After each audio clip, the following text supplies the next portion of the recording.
My baby sister convinced herself she was destined to steal my husband, forged his signature on a federal application, faked a pregnancy to destroy our marriage, and drained our parents' retirement to fund a lawsuit to prove it.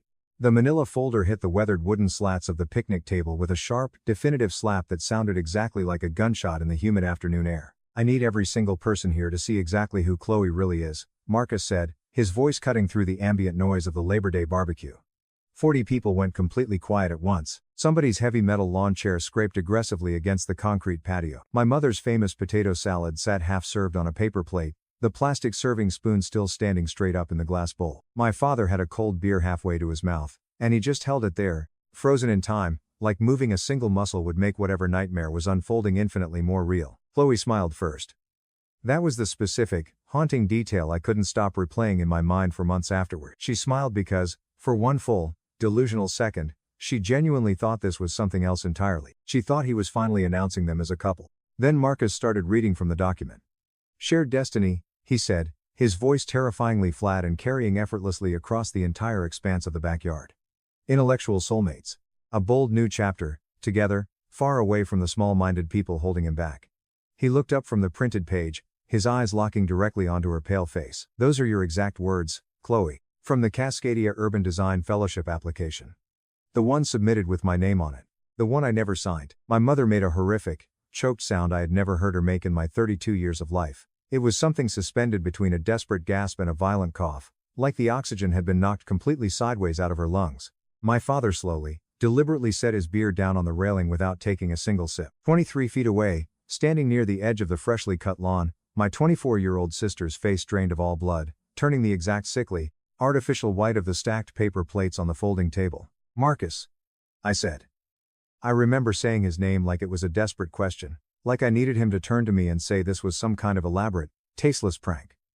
He didn't look at me, he kept his furious gaze locked onto Chloe. You broke into my secure work email, he said, his voice dropping an octave. You stole my proprietary architectural blueprints. You applied to a prestigious fellowship in Seattle using my stolen identity, and you attached a psychotic love letter as the cover page. That's not. Chloe's voice violently cracked on the second word. You don't understand what we have. It's real. We don't have anything. Chloe, Marcus said, the absolute disgust in his tone echoing off the siding of my parents' house. We never had anything. I told you that in March when you cornered me. I told you at the construction site in April. I am telling you right now, in front of your entire extended family, because apparently, public humiliation is the only conceivable way you will ever hear it. Chloe finally looked at me. I will never, as long as I live, forget the look she gave me in that moment.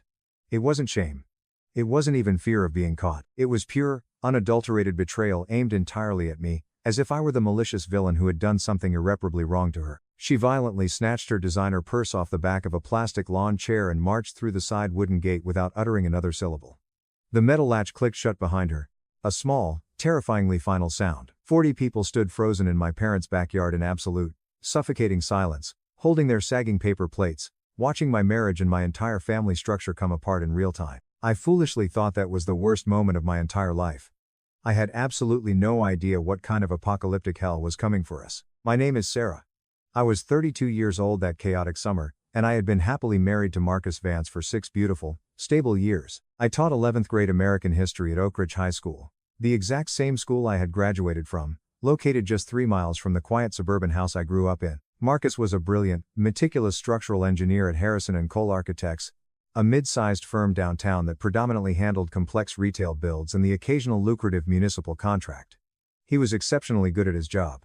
He was the kind of careful, methodical man who double-checked structural load calculations manually even when the million-dollar software had already approved them. Chloe was my baby sister, 8 years younger than me, 24 that summer. My parents, Helen and Arthur Sterling, had her completely by accident. A massive surprise after they had already firmly decided they were done having children. I used to joke at family dinners that she got all the leftover, concentrated attention I never had the relaxed, indulgent version of parenting my mom and dad adopted once they had finally stopped worrying so much. She grew up soft, sheltered, and entitled in a way I never got to be. She never had a strict curfew that was actually enforced. She never held a paying job before she turned 23. When she finally managed to graduate from a basic 2-year communications program, she drifted aimlessly into a receptionist job at Brightside Dental on the highway and just stayed there, perpetually restless, waiting for some grand, Cinematic destiny to happen to her. I don't think Chloe initially set out to become pathologically obsessed with my husband. I think it happened incredibly slowly, the exact same way black mold rots a house somewhere deep in a wall where you can't see it, spreading silently until one random Tuesday the entire structural foundation just gives out all at once. There is a specific photograph from 2 summers before this entire nightmare began, taken at Lake Clearwater. The small, rustic lake house my parents stubbornly rented every single August for as long as I can remember. In the photo, Marcus is standing waist deep in the freezing water, throwing his head back laughing at something mid-splash, and I am off to the side, completely out of the frame, doubled over laughing at my own terrible attempt to throw a football. Chloe is standing closer to him than anyone else in the shot, staring at him instead of the camera, looking at him in an intense, hungry way I didn't consciously notice until many months later when my mother sent the photo around in a family group text and I finally analyzed it properly. At the time, during that exact same weekend, Chloe had gotten bizarrely quiet and sullen at dinner when Marcus casually complimented a new sundress I was wearing. Later that night, when I found her sitting alone on the wooden dock dangling her feet in the dark water, she tearfully told me she didn't think she would ever find a man who looked at her the exact way Marcus looked at me. I hugged her. I told her she absolutely would. I had no earthly idea I was comforting a predator for the wrong reason entirely. Over the next 4 years, her obsession built in ways so seemingly small and innocuous that I kept blindly explaining them away. Marcus mentioned once in passing at a family dinner that he wanted to get into high-end pour-over coffee. 4 days later, Chloe showed up at Sunday dinner carrying a massive, $800 Breville espresso machine, still sealed in the factory box. Just because I saw it and thought of the family, she claimed, beaming at him. She didn't even drink coffee. She has vehemently hated coffee since she was a teenager. He casually mentioned a niche architecture book at a barbecue once, some dense academic text on sustainable urban design in Scandinavia. The very next time I saw Chloe, she was carrying that exact, obscure book around in her canvas tote bag. She carried it for weeks. I never once saw her open it. I asked her about it at a birthday dinner, just making polite conversation, and she couldn't even pronounce the author's name. She started showing up at Pinecrest Plaza, the massive mixed-use commercial project Marcus was managing downtown, on random weekday mornings. She would bring 2 expensive iced coffees and wear a ridiculous pink hard hat she had bought online because OSHA required one on the active site, and she desperately wanted a semi-legitimate excuse to be there. She would stand near the dusty construction trailer and wait for him on his 15-minute break. Marcus finally pulled her aside in April of that year, the month before everything spectacularly blew up, and told her plainly and firmly to stop coming by his workplace. He told me about it that night in bed, sounding deeply frustrated and profoundly embarrassed for her. She just doesn't hear it, he said, rubbing his temples. It's exactly like talking to a brick wall that cheerfully agrees with every single thing you say and then immediately does the exact opposite. I brought it up with Chloe once, trying to be gentle, over a cup of coffee she refused to drink. I cautiously asked if she had developed a crush on my husband. She laughed so hard she actually had to put her ceramic cup down on the table. God. Sarah. No. She said, looking at me like I was insane. That's completely absurd. He's basically my older brother. Then, 3 weeks later, she brazenly told our older cousin at a crowded family dinner that what she felt for Marcus wasn't a superficial crush at all. It was destined chemistry, real, undeniable chemistry, she said. The kind of cosmic connection you don't choose, the kind that inevitably finds you whether you want it or not. I stupidly let it go. I told myself she was just young, dramatic, and desperately looking for a sweeping narrative to be the main character of. There was one deeply invasive incident back in March that I didn't understand the horrific weight of until much later. Chloe asked me, completely out of nowhere over a phone call, whether Marcus and I had ever seriously thought about having kids. It felt incredibly insensitive at the time, but not actively alarming. I told her the agonizing truth because she was my sister, my blood, and I foolishly trusted her with my deepest pain. Marcus and I had spent 3 exhausting years and close to $45,000 trying to figure out why we couldn't conceive. 18 months earlier, a brilliant specialist at Pinehurst Reproductive Clinic had finally given us a definitive, crushing answer. Marcus had a rare, permanent condition, azoospermia, caused by a botched varicocele repair surgery years before I had even met him. There was absolutely zero path to biological children for us. Not with donor sperm involved on his side, not in any scientific way that worked around it. It was unequivocally one of the hardest, most devastating things we had ever gone through together. We had sobbed in each other's arms in a freezing parking lot outside that clinic and decided together that we were still enough for each other. I told Chloe all of that in strict confidence. She said she was sorry. She said it in a flat, clinical voice that didn't sound genuinely sorry at all. It sounded, if I am being brutally honest with myself now, exactly like she was mentally filing it away as ammunition. Update 1. Monday morning, the day after the Labor Day barbecue, our entire world came apart before I had even finished brewing my morning coffee. Marcus's cell phone rang at exactly 8:40 a.m., I watched him answer it while standing at the kitchen counter. Watched his broad shoulders physically drop a full inch with every single sentence he heard. Security had already remotely locked his building access badge. Human Resources wanted him in a sterile conference room by 10:00 a.m. sharp. When he demanded to know why, the woman on the phone, a senior compliance officer named Brenda Hayes, told him coldly that there had been a massive, formal complaint filed over the weekend, serious enough that corporate legal was already involved before he had even eaten breakfast. The complaint had come directly from Chloe. She had emailed his managing director and the entire HR department at 12:47 a.m. that morning, CCing 3 other senior partners at the firm for maximum destructive exposure. In the sprawling, manic email, she explicitly claimed she and Marcus had been carrying on a torrid, secret affair for over 2 years. She claimed he had maliciously stolen her original architectural concepts and passed them off as his own for the Seattle Fellowship application, when in reality, she wrote, the whole submission had been her brilliant vision, something they had intimately built together in secret. She claimed that at the barbecue, in front of 40 witnesses, he had aggressively cornered her and physically threatened her into silence to protect his career. Attached to the explosive email were screenshots. Dozens and dozens of them, text conversations between the two of them stretching back for months.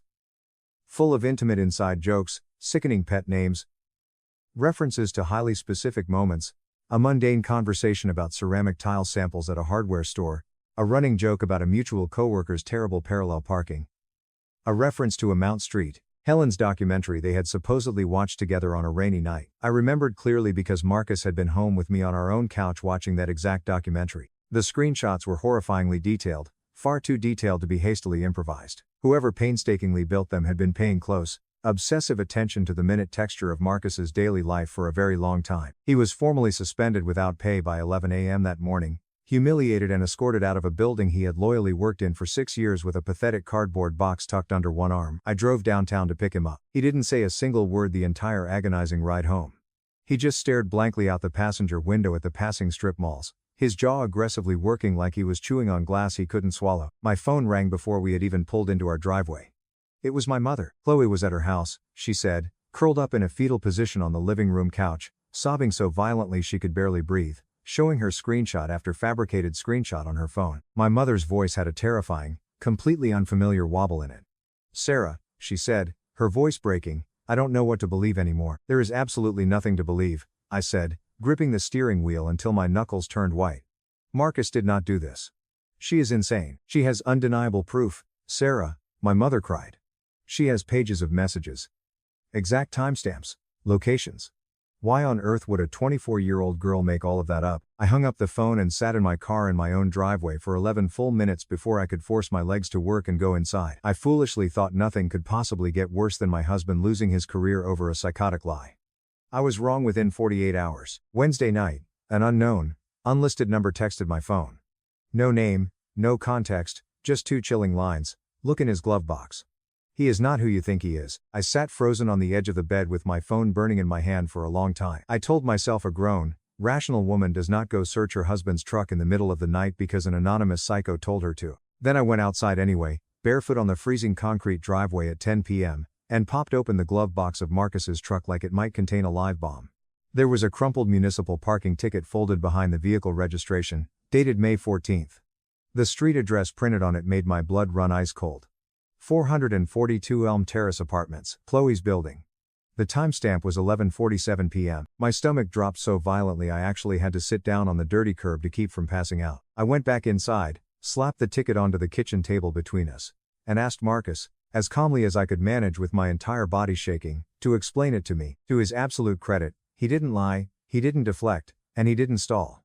He told me the whole miserable truth right there under the harsh overhead kitchen light.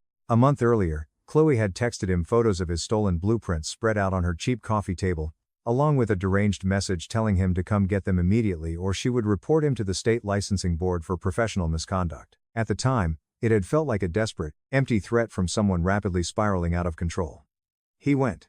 He grabbed the folder off her counter. He left within 4 minutes. He never told me because, in his exact words, he thought he was handling a small, humiliating family problem quietly. And he didn't want to give her insanity more weight in our marriage than it deserved. I believed him. I want to be incredibly clear about that, because for one terrible, suffocating hour that week, I wasn't sure I would. But his story held together perfectly, and it matched every single logical fact I already had. What it also told me, though, was something infinitely more sinister than a fleeting moment of doubt about my marriage. It told me Chloe had been standing outside her own apartment complex that same night in the dark, camera ready, timing his forced visit down to the exact minute, deliberately building a fraudulent paper trail against a man who had done nothing but come retrieve his stolen property. The doorbell rang 3 times in rapid, violent succession on Thursday evening. My mother stood on our front porch holding a thick manila folder of her own. Her eyes were swollen and red-rimmed, her voice already raised to a hysterical pitch before she was fully through the front door. He groomed her. She screamed, her voice cracking. Do you understand that, Sarah? She was 24. He is 35. He has been systematically grooming your baby's sister for years, and you have been too stupidly blind to see it. Mom! Stop it right now, that is not what happened. She did his complex structural calculations for free. She yelled, slamming the folder down onto our kitchen table, glossy pages sliding out across the wood. Did you know that? She knew about the micro cracks in the concrete at Pinecrest Plaza because he intimately confided in her. In her, Sarah, not in you? I sat down slowly because my knees felt entirely unreliable. I started sorting through the chaotic folder while my mother stood over me, arms crossed, breathing heavily. There were more fabricated screenshots, a printed email thread, and near the bottom, tucked carefully between 2 pages, a single, glossy medical photo. An ultrasound image, black and white, the curved, undeniable shape of a fetus instantly recognizable. My mother hadn't even mentioned it yet. She was cruelly building up to it for maximum impact. I picked it up with trembling fingers and stared at it. Something about the bottom right corner of the image looked strange to me. A faint, pale, pixelated smudge near the edge, like a medical logo or a digital watermark that had been mostly, but not entirely, cropped out by someone using basic editing software. I couldn't quite make out what the remaining letters said. I told myself it didn't matter, that I was desperately looking for problems that weren't there. I set it down. She hasn't eaten a real meal in 4 days. Sarah. My mother sobbed. Her voice climbing towards something truly desperate. She's having massive panic attacks. I found her collapsed on the bathroom floor Tuesday night hyperventilating, saying she couldn't breathe. What if something terrible happens to her and the last thing we did was call her a liar? Mom, if she's really struggling like that, she needs a psychiatric hold, not a lawsuit, I said coldly. Your father and I did what we had to do to protect our child, my mother said, lifting her chin. And that was when she delivered the blow that actually knocked the air out of my lungs. They had entirely drained their joint retirement account. $55,000. Nearly every single cent they had saved over 30 years, to passionately retain a ruthless lawyer for Chloe. A massive civil suit had already been formally filed that morning. Harassment, theft of intellectual property, intentional infliction of severe emotional distress. The lawyer, a sharp, incredibly expensive shark named Victoria Chase, had demanded a $15,000 cash retainer by Friday just to keep the aggressive case moving forward. Marcus and I only had $18,000 in our entire savings account. I stood in my kitchen holding a psycho's screenshots and my mother's righteous, misplaced fury, and I understood for the very first time that this wasn't going to end with a tearful apology and a family dinner. This was a scorched earth war my sister had been methodically planning for months. Update 2. By Friday, Chloe had taken the entire nuclear campaign public. She posted a massive, carefully curated statement to her social media, over 2,000 words, accusing Marcus of predatory manipulation, of grooming her, of stealing her creative genius, and gaslighting her into silence for years. She tagged Harrison and Cole Architects directly. She tagged our mutual family friends. The comments filled with heart emojis and nauseating messages of support within an hour. People I had known my entire life were typing, "Stay strong, survivor," under a post built entirely out of a stolen fellowship application and absolute lies. My father called me Sunday night and quietly asked if I could meet him Tuesday morning at Pete's Corner Diner, the exact place he had gone every Tuesday for 20 years. He looked 10 years older when I arrived. He looked like a man who was carrying a corpse. "She's pregnant," he whispered before I had even slid into the vinyl booth. "Chloe. She says the baby is Marcus's." I laughed. It wasn't a normal laugh. It came out of me broken, ugly, and hysterical, right there in a crowded diner booth at 7 in the morning. My father physically flinched. "Dad, that is medically impossible," I said, my voice dead and flat. "Marcus cannot have children. Not with me, not with Chloe, not with a surrogate. We have 3 years of extensive medical records that prove it. Pinehurst Reproductive Clinic. A specialist named Dr. Reyes. $45,000 and a permanent diagnosis of azoospermia that we cried about in a parking lot. It is biologically impossible." My father's face went the color of wet ash. "She showed us an ultrasound," he whispered. 12 weeks. She said the due date was February. I sat back against the booth and felt the entire last week violently rearrange itself in my head. The smudge on the corner of that ultrasound photo. The fake texts. The $800 espresso machine. I demanded my father text me a clear photo of the ultrasound immediately. He did, his hands violently shaking. I zoomed in on the corner. The smudge was clearer on the high-resolution digital image. It was a partial logo. Mostly cropped away. But I could make out 3 letters. RVW. Underneath it, barely legible, a date stamp from over a year ago. I sat in that diner, opened Google on my phone, and ran a reverse image search on my sister's ultimate proof of pregnancy. It took exactly 4 seconds. The image matched. Pixel for pixel. A public post on a Reddit due date support forum from 14 months earlier. Uploaded by a random woman in Ohio celebrating her 1-2-week scan. The watermark belonged to a clinic called River Valley Women's Health, 3 states away. Chloe had literally downloaded a stranger's ultrasound off the internet, cropped it, and handed it to our weeping mother as proof my husband had impregnated her. I called Marcus from the parking lot.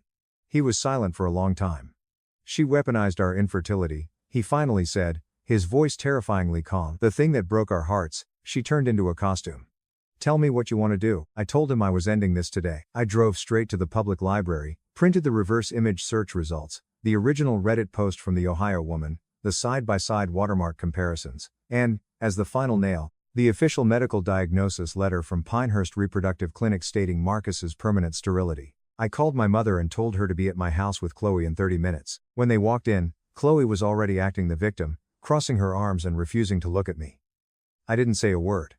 I just slid the folder across the kitchen island. My mother opened it. I watched her read the medical diagnosis first, then she looked at the Reddit post. Then she looked at the side-by-side ultrasound.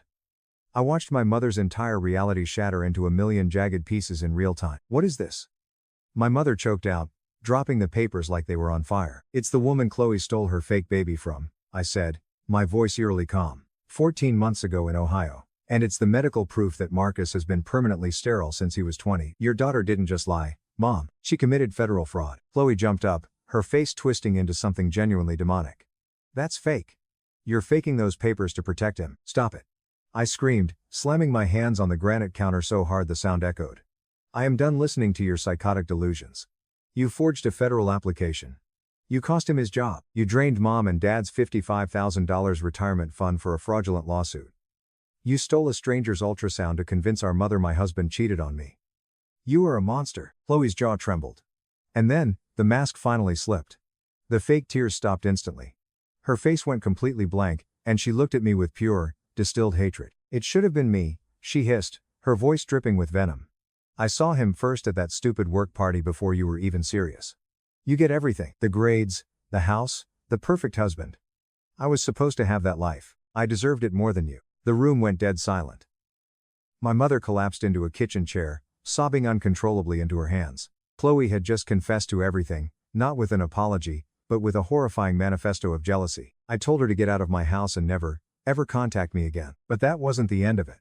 Once the lawsuit inevitably collapsed 2 days later when my mother handed the devastating proof to Victoria Chase, who immediately dropped Chloe as a client citing massive legal liability Marcus, and I went straight to the police. We filed a comprehensive police report for identity theft, digital forgery, and fraud. This is where the final, mind-blowing twist happened. When Detective Miller obtained a warrant to seize Chloe's laptop and search her apartment for evidence of the forged architectural fellowship, they found a locked walk-in closet in her bedroom. Inside that closet was a horrifying, psycho-thriller shrine. She had a custom-made, $3,000 wedding dress, perfectly altered to her exact measurements. Sitting on a desk was a professionally bound, 100-page leather wedding photo album. She had hired a freelancer online to painstakingly Photoshop her face onto my body in every single one of our actual wedding photos. But it got worse. The police found official county court documents. Chloe had already legally petitioned to change her last name to Vance. She had used Marcus's stolen social security number to secretly open 2 joint credit cards in both their names, having the statements mailed to a P.O. box. Actively building a fraudulent financial paper trail to prove to HR and the courts that they were building a life together. Because she had used the U.S. Postal Service and crossed state lines with the digital forgery, the case was immediately elevated to federal wire fraud and aggravated identity theft. Marcus was fully reinstated at Harrison & Cole within 9 days, with full back pay and a groveling apology from Brenda Hayes and the partners. The firm was terrified of a wrongful termination lawsuit, so they gave him a massive bonus to smooth things over. Chloe didn't go to prison, though she absolutely should have. As a first-time offender, her public defender negotiated a plea deal. 5 years of strict probation, mandatory inpatient psychiatric treatment, and court-ordered restitution. The restitution was set at $14,000, to be paid back in monthly installments from her wages. It didn't even come close to covering the $55,000 my parents had permanently lost to the lawyer's non-refundable retainer in billable hours before the case imploded. My father, who had planned to retire at 65, is now working construction consulting at 68 just to keep their house. It has been a year. Our family is permanently fractured. Thanksgiving had an empty chair. My mother still cries randomly, mourning the daughter she thought she knew, while trying to rebuild a relationship with me. Marcus and I are stronger than ever, having survived a literal psychopath trying to single white female my entire existence. Chloe currently lives in a halfway house 3 hours away, legally forbidden from contacting us. I still keep that parking ticket in a drawer, a terrifying reminder that sometimes, the monster isn't hiding under the bed. Sometimes, she's sitting across from you at Sunday dinner, smiling, waiting to steal your life. My wife, learning I was infertile, grew distant and eventually left for another man. Her family and friends reached out, but I refused to help. It's common to hear statements like, "I never saw it coming." That's exactly how it was for me. Though I had been married to my wife for 4 years, I honestly thought we were doing well. For the most part, I thought we were in accord. We had a life plan in place. The difficulty is that I felt we both wanted children. We started serious discussions about it as soon as we got married. She would continuously emphasize her wish for 2 or 3 children, droning on about the names we would give them, nursery decor, and other details. She would even spend hours online planning our future children's lives, browsing baby goods and clothing. It kept us linked and provided a topic for discussion.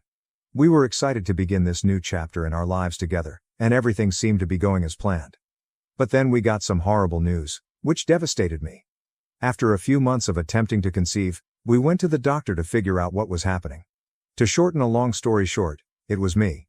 The doctor essentially told us that our chances of naturally becoming parents were slim because my count was far too low. It felt like a stomach punch. I felt unworthy. Our entire set of plans went in an instant. The news hit me hard, incredibly hard. I found myself in a bad situation for a while. I was a total catastrophe at first, but therapy eventually helped. At first, she appeared to be quite supportive, saying that it didn't matter and that she would be okay with just the 2 of us. However, there was something off about the way she said it from the outset. She appeared to have dropped it way too quickly. She was all about creating a family 1 minute and then suddenly said she didn't need children to be happy. I understand that people's opinions evolve, but her entire behavior struck me as weird. She had stopped talking about children since she was preoccupied with baby names. Furthermore, it appeared that she began to perceive me in a different light. She would suddenly start making tiny barbs at me, something she had never said before. She would make comments about how I wasn't taking care of myself, how I should exercise, or how I should be more productive at home. Yes, I could have gained a few pounds, but it appeared like she was always looking for reasons to accuse me of something. When I asked her about the dramatic change in attitude, she dismissed it. She said that I was very sensitive and was just imagining things. But I knew there was something wrong. She was not like the woman I married, who would sit with me for hours discussing our future plans. She wasn't particularly harsh, but she had a frigid demeanor about her, as if she had already checked out mentally and was only acting. I think as time passed, I grew to trust her when she assured me that everything was fine. I didn't want to come across as needy or insecure, so I stopped pursuing the topic. In any event, after a few years, we were barely getting by. We had fallen into a practice of rarely discussing anything serious. We seemed like housemates rather than husband and wife. She would consistently ignore my attempts to discuss alternative options, such as adoption or surrogacy, by declaring that she did not want to consider them. I never believed her when she said, "As long as we're together, I'm happy." She seemed more interested in convincing herself than convincing me. She suddenly informed me that she wanted to go on a girls' trip. It wasn't unusual for her to travel with her buddies. She had done it several times previously, and I had always supported her. She had long expressed a desire to visit to America with her friends while we were living in Brighton. We had built trust over the years, so I didn't give it much attention. I ensured she had everything she needed, helped her pack, and took her to the airport. I remember her final remarks before she left. She looked at me and said, "Thank you for being so supportive." I found it unusual that she would say that when I hadn't done anything particularly spectacular. But she appeared so earnest that I discounted it as a simple expression of gratitude. That night, I stayed up to ensure everything ran perfectly. I called her when she came, kept myself busy about the house, watched TV, kept track of the time, and waited for her to text me to let me know she had arrived. Her flight was supposed to take about 9 hours, so I wasn't too concerned at first. When I realized her flight had landed, I contacted her to check in. The phone continued ringing but no one answered. I didn't give it much attention. I figured she was fatigued and had gone straight to her hotel to rest. However, as AM dawned and I still hadn't heard from her, a gnawing worry crept in. I assumed she was merely busy or her phone was on quiet, so I tried calling again and texted her a few times. After a few more hours of radio silence, I was completely freaked. Finally, I called her sister to see if she'd heard from her. Nothing. I was starting to panic. In the hopes that something had gone wrong with her phone or that she just hadn't had time to check in, I even called her purported travel companions. However, they were equally bewildered as I was. When I contacted, they said they hadn't joined her on the vacation. They were actually sitting in a cafe just 2 streets away from our house, drinking their morning coffee. That's when it really hit me. She was not traveling with any other girls. She had no friends with her. She hadn't traveled with anyone. She had simply disappeared. My stomach felt like it had fallen through the floor as I sat there holding the phone. I couldn't understand it. Why would she tell me that lie? Why didn't she tell me before leaving? I tried to tell myself that it was a mistake, perhaps she had missed a connecting flight or was delayed due to an emergency. But, deep inside, I knew the truth. She had planned it. Her stating, "Thank you for being so supportive," and the entire story of a girl's trip were all part of whatever plan she had in mind. I was at a loss for what to do. It seemed like I was locked in a nightmare, unable to awaken. I'd never married a woman like her. I didn't even recognize the person.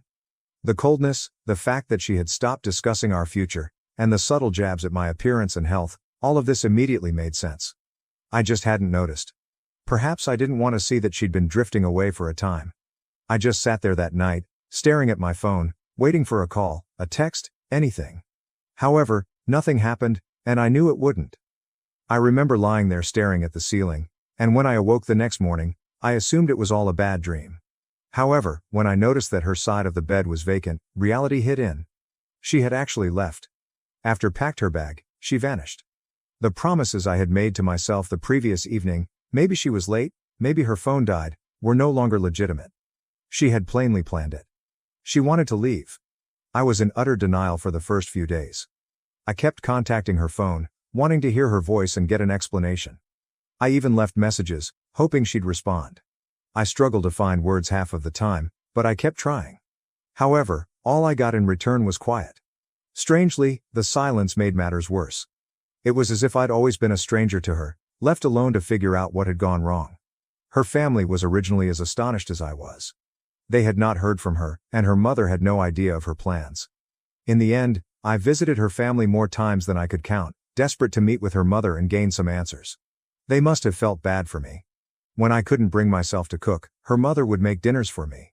She occasionally allowed me to stay at their home. She'd sit with me as I talked about all the little things that didn't make sense, trying to figure out why my life had suddenly become so complicated. To be honest, there were times when I felt too numb to talk. I would simply sit there in solitude. I alternated between wrath, sorrow and guilt. What went wrong? I kept asking myself. Was there a sign that I missed? Wasn't I paying enough attention to her? On certain days, I would go over all of our disputes and chats, attempting to figure out what had caused her to leave. I kept thinking about what I should have done better to save our marriage. It may sound dramatic, but I was possessed by the desire to find it out. I clung to the hope that obtaining the answer would somehow improve everything. I barely slept. I barely ate. My productivity began to decrease. People began to notice. When people inquired about my well-being, I would dismiss it as I was preoccupied with personal concerns. Admitting the truth, that my wife had abandoned me without saying anything, was too embarrassing. I eventually confided in a few close pals. They did their utmost to divert me by taking me out and pushing me to move on. But even when I was among them, my thoughts kept going to her. Where was she? Why wasn't I enough for her to stay? One of the most difficult parts was the constant inquiry from others, neighbors, relatives, acquaintances, and even former coworkers who had learned I was married. Each time someone inquired, "How's married life treating you?" Or, "How's your wife?" It was like peeling off a new scab. I'd simply grin and fib, assuring them everything was all right. But each time I said that lie, it felt heavier. Finally, Treatment proved to be the only thing that helped. I'd never gone before, but after months of barely functioning, I realized I couldn't do it alone. I needed to speak with someone who was neutral and did not carry the weight of our common experience. I contacted a therapist and began attending weekly sessions. It helped. I talked constantly about her fury, betrayal, and the hole she had left behind. I talked about the sleepless nights, about lying awake and replaying every scene over and over. The therapist let me realize something I had not been able to accept. If she really wanted to stay, she would have. It was not my fault, she decided to depart. That was a difficult pill to swallow. For a long time, I believed myself that I was flawed and had somehow turned her away. However, I eventually came to see things differently. I chose to ignore her long-standing coldness and isolation, believing that things would improve on their own. I had convinced myself that if I just kept my cool and put in enough effort, I could save our marriage by myself. The revelation that I couldn't, that nothing was ever enough, hurt. As time passed, I started rebuilding my life piece by piece. It wasn't until she left that I realized how much I'd lost in our marriage. I had always tried my hardest to make her happy and to keep our home life comfortable. But now, with so much free time, I'm at a loss for what to do. So I began revisiting old pastimes that I had long forgotten. I tried making fresh meals. I went to the gymnasium. I started reading novels that I'd been putting off for years. Finally, my work improved. At first, I was just going through the motions, barely keeping up. However, when I began to feel more like myself, I increased my effort at work. It was one of the few things I still felt in control of, and it gave me a sense of success. I'd always been brilliant at what I did, but now I threw myself entirely into it. The extra hours, the focus, they paid off. I got a promotion. Something I would not have accomplished if I had spent all of my time drowning in my sadness. Nevertheless, there were difficult days. A picture, an old movie ticket stub, or another minor memory would abruptly transport me back to the past. I'd find myself wondering if she ever thought about me or regretted what she'd done. But as time passed, those instances got fewer and farther apart. Each time, it grew little easier to let go. I also reconnected with people I had lost touch with after getting married. We went trekking. We went to the golf range. I began doing activities that I hadn't done in years. Having friends by my side, people who weren't caught up in the turmoil and could support me without dragging me back into the pain, was a huge comfort. Looking back, I realized I had invested too much of myself in that connection. As her husband, I had lost a huge part of me. When she departed, it felt as if she had stolen a piece of me with her. However, I was gradually rediscovering myself. It was not quick, it was not easy. But I was making progress. At the end of that year, when I looked in the mirror, I saw more than simply a man whose wife had abandoned him. I'd rebuilt. I had survived. I was stronger now. For the first time in years, I felt free to live my life without her shadow lurking over me. And I took pride in it. I genuinely thought I'd moved on from everything. After all of the commotion, things had begun to feel normal again, or as normal as it could be. Work was progressing smoothly. My friends kept me busy. I had a routine down. Even my thoughts of her had disappeared. Sure, there were occasional flashbacks, odd recollections that appeared unexpectedly, but they weren't as often as previously, when everything I did seemed to be linked to her. She was the last person I expected to see standing outside my door on Saturday morning. But there she was. She holds a baby in her arms. I got chilled.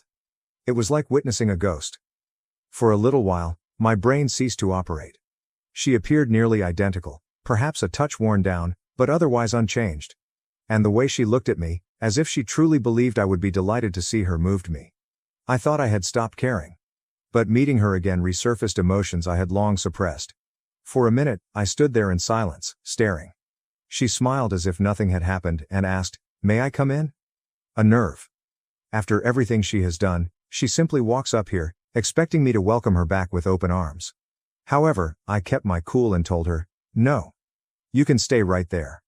I said that I did not want her in my home, bringing all of the chaos back into the place I had established for myself. Despite her bewildered demeanor, she remained where she was and simply began her story. She began by saying, "I know this may come as a shock, but I wanted to come back and explain everything." Her look was hopeful, as if she genuinely felt I would be eager to listen. I was tempted to simply close the door in her face. Perhaps even laugh. But I was too curious. I was curious about the reason for her disappearance and the tale she had come up with. She went on to say that she had made a mistake in leaving and had now recognized that she had lost the best thing that had ever occurred to her. Not my words, but hers. She claimed that after much thought, and after having this child, she had finally realized what was truly essential in life. After years of ignoring me, it appeared that what was most important had unexpectedly brought her back to my doorstep. "This is our second chance," she said, looking down at the newborn. What I was hearing was incredible.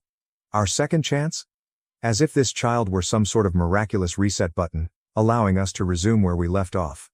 I was outraged on the inside, but my expression remained neutral. She went on to suggest that, despite having made a terrible mistake, we could now start over, just the three of us. She wanted us to be a family again. "Why did you leave?" That was the question that had haunted me since she first appeared. I tried to keep my voice steady, but I wasn't sure how long I could do it. Now that she was present, I needed to hear the truth. For years, I tortured myself with unlimited possibilities, attempting to make sense of everything. She hesitated, looking down at her feet, as if embarrassed. Then she finally said it. Or, at least, what she said was true. She stated that she had gone because she wanted a child, and she had found someone who could provide one, because I could not. She spoke nonchalantly, as if it were insignificant, as if she hadn't ruined my life, as if I should simply nod, accept, and go on. She went on to explain that, while the man she had left me for did not remain, she had already given birth and had realized she wanted me back. How convenient. I paused to digest what she was saying. She was standing here, confessing that she had abandoned me, fled with another guy, had his child, and now expected me to simply accept it. To pretend that none of this had ever occurred. "So, you left. Found someone else. Had his baby? And now you think you can just come back and pretend like nothing happened?" I responded with curiosity. She burst into tears and apologized repeatedly, acknowledging she had made a tremendous mistake. I remained unaffected. She kept talking, attempting to persuade me that she knew she was meant to be with me. That I was the person she actually loved. To be honest, it was difficult to maintain a straight face. She sounded deluded. The desperation was written all over her face. It wasn't love that brought her back. It was terror. Then she attempted to guilt-trip me. She went on and on about how tough it had been for her as a single mother, as if she were the victim in this whole situation. As if her own decisions had not brought her here. She assured me that this time, she was prepared to make it work. She said she needed my help. All I could think was, who does she think I am? I let her continue. I stood there listening. Then I'd had enough. "You made your choice a long time ago," I informed her. "And now you have to live with it. There's no second chance here." She appeared shocked. As if she had never considered the possibility that I may say no. As if she actually believed she could simply walk back into my life whenever it suited her. Then she felt enraged. Just when I thought she'd finally get it and leave, she lashed out, accusing me of being selfish. She demanded that I give her another chance and let her repair things. She even had the nerve to say, "I could have taken half of everything and divorced you back then if I wanted to." And then she said it. The house should still be hers. At that point, I felt a burst of relief. Her disguise had finally slipped. Finally, I was seeing her actual self. I did not argue. I did not yell. I simply looked her in the eye and replied, "We're done. You wanted a different life, and now you have it. This is no longer my responsibility," I simply stated, staring at her. Then I closed the door in her face, interrupting her mid-sentence. I was not interested in hearing what else she had to say. As I stood there, listening to her muffled screaming from the other side of the door, I felt strangely calm. She had the ability to shout, cry, and knock at will. But I knew one thing for sure. I would never allow her back in.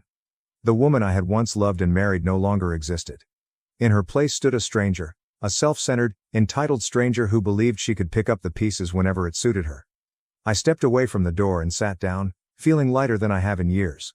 I assumed that was the end of it. I figured she would eventually understand and walk away. But no. Instead, she began hammering on the door, screaming various things. Her bravery is admirable. She had the guts to stand up and insist that I listen to her. Here. At my door. The one spot I fought to recapture after she abandoned me. At first, I pondered ignoring her and letting her scream until she got exhausted. But then curiosity got the better of me. I was curious what kind of excuses she would come up with this time. So I opened the door. Just enough to let her know I was listening. Not enough to allow her in. She appeared stunned. As if she'd just been smacked. As if she expected me to react differently. As if we were simply having a usual dispute rather than coping with the implications of her abandonment. Then she began into a long monologue. She expressed her willingness to forgive me for closing the door on her. About her desire to start over. She went on and on about how, if we both worked hard, we could get things fixed. And that's when I lost it. I laughed. Not simply a chuckle, a full, sincere and unrestrained laugh, because this woman possessed more nerve than I had ever seen. When I did, she snapped. She was enraged, as if I had harmed her. As if I were the one who should feel guilty. You left, I informed her, my tone even.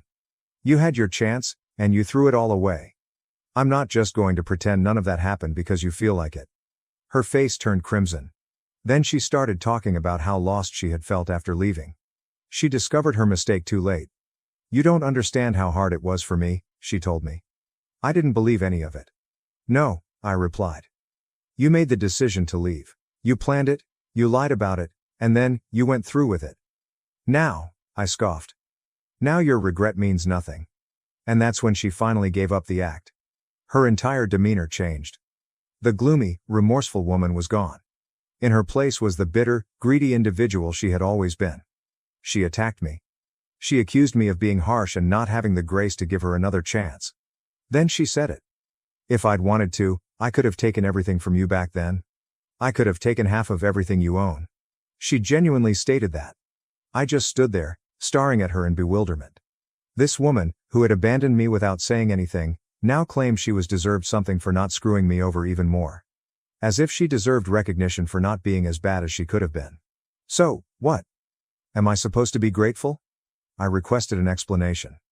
Grateful that you only ditched me and didn't take my stuff too. Her expression shifted between wrath, desperation, and remorse. But I didn't care anymore. That was it. That was the point at which all of the years I had spent questioning myself, wondering if I had done something wrong, vanished. For the first time in years, I saw her as she truly was. I felt free. But she wasn't done. She began pacing my porch, shouting about how I'd regret not giving her another chance. I'd never find somebody like her again. She even tried to make it appear as if I was the one losing, as if she were the prize. It was surreal. This was the same woman who had demolished everything we'd constructed. Yet there she was, acting as if I should be asking her to stay. When she realized I wasn't going to cave, she grew louder. She began ranting about how I forced her to leave in the first place. She claimed that none of this would have occurred if I had been more accepting of the entire kid scenario. Her rationale was perplexing. She was actually implying that I had failed her as a husband because I was unable to conceive.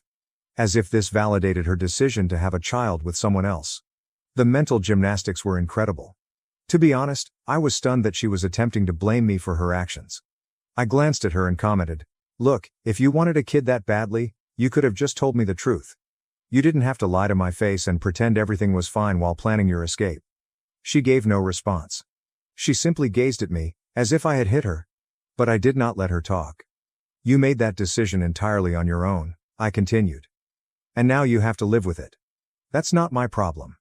She made one last attempt. Her face returned to that depressed expression, and she pleaded with me to think about the boy. She said I was being unjust by ignoring him. She tried to make me feel guilty by holding the youngster in her arms. As if I were the villain in this scenario.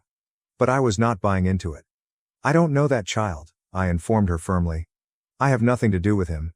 He's not mine. And neither are you." That was it. I noticed it in her eyes. For the first time, she understood. She understood that I would never change my opinion.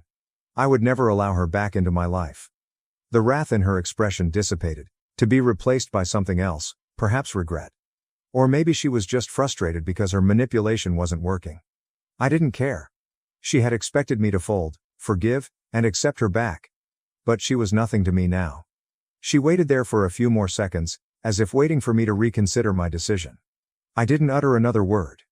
And as it dawned on her that I meant every word, I stood there, observing her. Then I closed the door. This time, I did not wait for her to knock again. This time, I knew in my heart that I'd already made up my mind. There was no turning back. I'm not sure why, but I felt like I had finally won. It ended as I moved away from the door.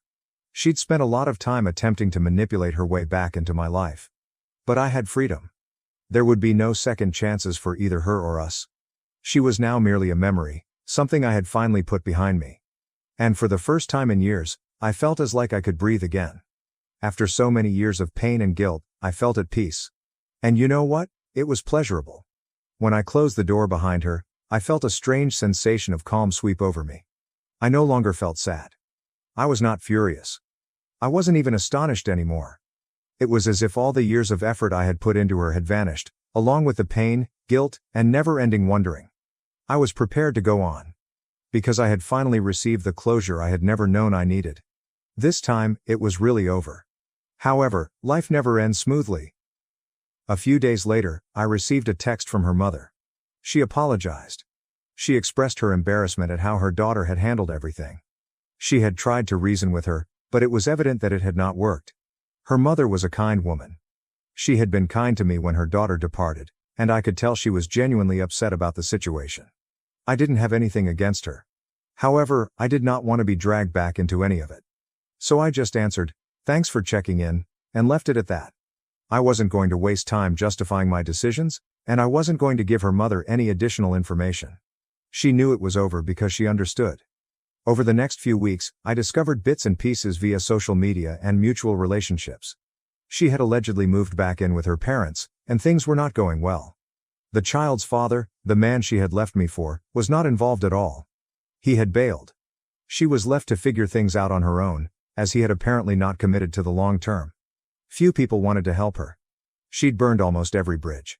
Her previous acquaintances, many of whom had backed me when she initially went missing, had little sympathy for her. They were not about to get drawn back into her drama. They'd all moved on. And frankly, you can't blame them. Even her parents weren't pleased. They did not have the financial resources to maintain her and the child. I knew this because immediately after her mother texted me, her father called. Curiosity got the best of me. I almost didn't respond. He was clear yet respectful. He added that they were hurting financially and quietly suggested that I might be able to assist them. He spoke about the youngster and how terrible things were for them. "We know you cared about her once," the man added. I listened politely, but the irony of the situation made me laugh within. Then he went on and on about how his daughter only needed a little support to get back on her feet. That's when I joined in. "Your daughter made her choices," I said, my voice calm but forceful. "I am neither in a position, nor in the right frame of mind, to help her." He didn't press the subject. I believe he received the message. Then, out of nowhere, individuals I hadn't communicated with in years, her old friends, began to reach out. Some attempted to use guilt, telling me that she was struggling and that I should find it in my heart to give her another chance. One even had the guts to suggest, "The child requires a father figure. Do not let resentment prevent you from doing the right thing." I refused to back down. I refused to let anyone make me feel guilty about my decision. I'd already given the woman everything I had. Years of self-doubt, trying to be enough, and she'd thrown it all away. Instead of expecting me to save her, she had to accept responsibility for her own actions. The calls and mails gradually slowed and eventually stopped completely. It seems that everyone had finally understood I was serious. That I'd moved on. That I wouldn't get pulled back in. And that's when I really felt at ease. For the first time in years, my life seemed normal. I had friends. My job. My routines. I'd recreated my life on my own terms. It wasn't lavish or glamorous, but it was mine. Ironically, I found myself rediscovering joy in the small things. Things I had overlooked when I was married. I began reading novels that I had planned to read for years. I cooked my own meals. I took long walks. And for the first time, I felt liberated. I didn't need anybody's approval. I wasn't always concerned about someone else's happiness. For once, I arrived first. Every now and then, I would come across someone who knew us both. They'd say, "Hey, whatever happened to her?" I would respond briefly, politely, and change the subject. I didn't need to revisit that part of my life. It wasn't like I was hiding anything. I had previously perfected the capacity to abandon her. The last I heard, things were still not going well for her. She was jumping between her parents' house and sleeping on friends' couches. She couldn't keep a consistent job. Occasionally, someone I barely communicated with would message me, saying she needed aid from anyone who would listen. Some even suggested that she was still hoping I would reconsider. That maybe one day, I'd alter my mind and play father to her child. But that wasn't going to happen. I'd worked too hard to reconstruct my life. She'd made her bed. And I wasn't going to be the one picking up the pieces. Nothing could bring me back into that chapter. I was finished. In the end, I believe I found the closure I needed. She was now facing the repercussions of her own actions. And me? For the first time since she departed, I felt entirely and really free. I'd finally let go of the weight she had left behind. And you know what? I was pleased.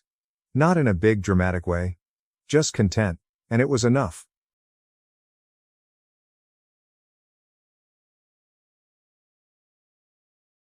My wife became distant and obsessed with her career.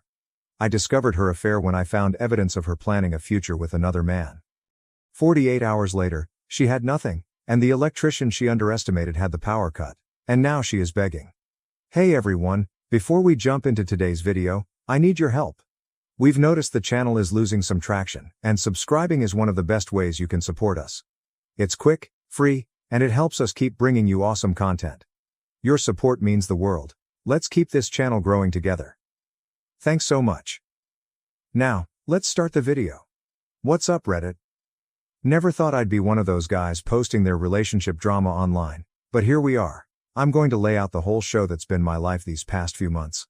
Buckle up. I'm Alex, 34, male. I've been an electrician since I was 19. Started as an apprentice, made money, worked my way up to journeyman, then master electrician. 5 years ago, I started my own business. Nothing fancy. Just me and 2 other guys wiring up houses and doing commercial jobs around town. I make decent money now, enough to be comfortable without being rich. Me and Jessica, 31, female, met at my buddy Dave's housewarming party 6 years ago. She was his girlfriend's friend from college. Not going to lie, the first thing I noticed was her hourglass body, but what actually got me hooked was how she laughed at my dumb jokes, like genuinely laughing. Not that fake polite giggle most chicks do when they're just being nice. We hit it off right away. She was working at this marketing firm downtown, handling social media accounts for local businesses. She was smart as hell, always had something interesting to say, not like those boring dates where you're desperately trying to keep the conversation going. Our first date was at this dive bar that has the best wings in town. She showed up in jeans and a t-shirt. I knew right then I was in trouble. 3 years of dating, 3 years married. We built what I thought was a pretty decent life together. I was busting my ass getting my electrical business going, sometimes working 14-hour days, crawling through attics in the middle of summer or wiring new constructions in the freezing cold. But it was worth it. We bought a modest 3-bedroom in a decent neighborhood, nothing fancy, but it was ours. Well, mostly mine since I put down most of the down payment, but whatever. In the beginning, Jessica seemed to genuinely appreciate what I did. She'd have dinner ready when I got home from a long job, and listen to me about the general contractor who nearly got himself electrocuted because he couldn't wait for me to kill the power. She'd brag to her friends about how her man could fix anything, and used to wear my old work shirts to bed because they smelled like me. Never complained about my calloused hands or the fact that some days, I came home so tired I'd fall asleep on the couch before dinner. Weekends were simple but good. We'd work on house projects together. She actually got pretty decent with a paintbrush and could hold her own with basic power tools. We'd have friends over for BBQs, binge watch shows, try new restaurants, normal couple stuff. Took a vacation once a year. Nothing extravagant, usually a beach somewhere within driving distance, but we had fun. But I'm going to be real. There were probably signs that things weren't as perfect as I thought. When you're grinding every day trying to build something, you don't always see what's right in front of your face. Honestly, I've never been the most observant guy when it comes to emotional stuff. My dad was old school, fix things, provide, protect.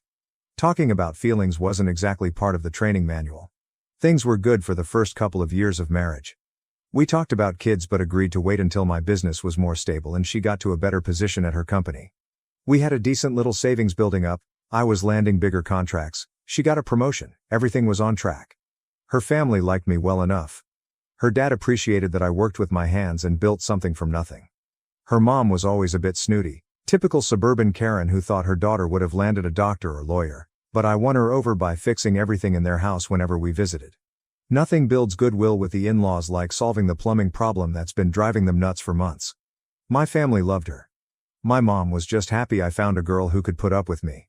My dad thought she was a little too into social media and brand names, but he kept that to himself mostly. My younger brother thought she was hot, the little shit, but respected our relationship. We had a good group of friends too, a mix of my construction buddies and her marketing coworkers. Regular game nights, summer cookouts, fantasy football league that got way too competitive. Normal. A good life. If you'd asked me then, I would have said we were solid, not perfect. We had the normal fights about dumb stuff like dishes in the sink or me tracking mud into the house. She'd get annoyed when I'd forget some event with her friends. I'd get irritated when she'd spend too much money on clothes or makeup. But nothing major. No red flags, at least, none that I saw. Man, typing all this out, it's like watching the beginning of a horror movie where everything seems fine, but you know the serial killer is about to jump out. Except in my case, the monster was wearing Victoria's Secret and sleeping next to me every night. The first sign something was changing was probably about 8 months ago. That's when Jessica started talking more and more about this new guy at work. Mike. Mike with his MBA from some fancy school. Mike with his amazing ideas for the company. Mike who was going places? Should have paid more attention when my wife couldn't go 5 minutes without mentioning another dude's name. But like I said, I was focused on growing my business, landing contracts, managing my small crew. Didn't realize I should have been focusing on what was happening right under my own roof. But then it became Mike this, Mike that. Mike thinks we should approach the Johnson account differently. Mike went to Cancun last year and said we should go. Mike says my ideas have real potential. Pretty soon, I'm hearing about Mike's breakfast choices and workout routine, like I give a shit that Mike does CrossFit and eats avocado toast. Around this time, Jessica started coming home late from work. It started with team happy hours that were supposedly mandatory for team building once a week. Then it became twice, then 3 times a week. She'd roll in at 8 or 9 p.m., slightly buzzed, smelling like a mix of bar and perfume.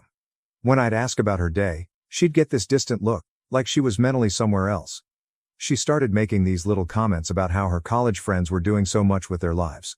One just bought a vacation home in Colorado, another got promoted to VP at some tech company, always with this weird undertone, like somehow our life wasn't measuring up.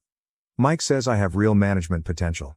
He thinks I should be aiming higher, she'd say, scrolling through Instagram while I tried to tell her about landing a big contract for a new office building downtown.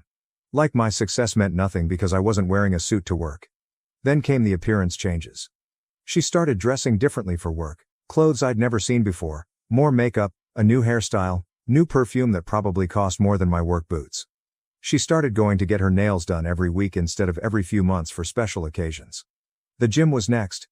Suddenly, my wife, who used to groan about walking the dog around the block, was hitting the gym at 6 a.m., before work at some fancy new place downtown with classes, smoothies, and personal trainers. $200 a month compared to the perfectly good $30 a month place 5 minutes from our house. She was coming home later and later, always showering at the gym after her workout, so she'd arrive home freshly showered, makeup perfect, hair done, at 8 or 9 p.m. Because that's totally normal after a sweaty gym session, right? I'm not the jealous type. I've never been the guy who checks his girl's phone or tracks her location. I always figured trust is either there or it isn't, and if it isn't, the relationship is already over. But I'm also not stupid. I started noticing she was always on her phone but would turn the screen away when I came near. I caught her texting late at night with the brightness turned all the way down. She would take calls and suddenly need to step outside for better reception, at our house, which has never had reception problems. One night, I woke up around 2 a.m. to use the toilet, and she wasn't in bed. I found her in the kitchen, furiously texting someone. When she saw me, she nearly dropped her phone and quickly said she couldn't sleep and was checking work emails at 2 a.m. Sure. Money changes too. We always had separate accounts for our own spending money, plus a joint account for bills and savings. I started noticing larger than normal withdrawals from the joint account into her personal account. When I asked, she'd say something vague about needing to help her sister or investing in a work thing. Credit card statements showed charges at restaurants on nights she was supposedly at girls' night or working late. Expensive clothing stores when she claimed she was just browsing. Hotel bar charges in the middle of a work day. The final straw was Valentine's Day. I'm not usually big on that commercial holiday, but I made reservations at this nice steakhouse she'd been wanting to try. Ordered flowers to be delivered to her office. Even bought her this silver bracelet she'd been hinting about. I texted her around noon to make sure she'd be home in time for our 7 p.m. reservation, no response. I called at 5 a.m., straight to voicemail. By 6:30, still nothing.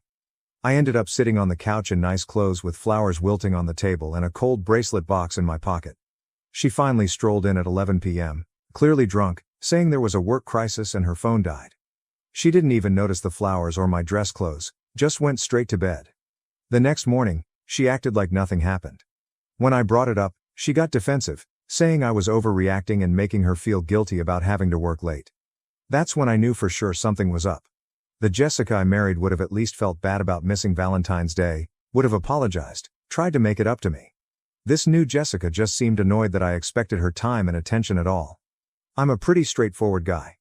My first instinct was to just confront her, ask if she was cheating, and have it out. But something stopped me. Maybe pride, maybe self-preservation. Instead, I decided to pay attention. Really pay attention. I started keeping track of patterns. Every Tuesday and Thursday, late meetings. Every other Saturday, girls' brunch that somehow lasted until dinner. Always came home with her hair done but no shopping bags from these supposed shopping trips. I checked our cell phone records online, multiple calls and texts to the same number, always at times when she was working late or at the gym. A number that wasn't saved in our family phone plan contact list. One day, while she was in the shower, I did something I never thought I'd do. I checked her phone. It was locked with a new passcode. Since when did she need to lock her phone from me?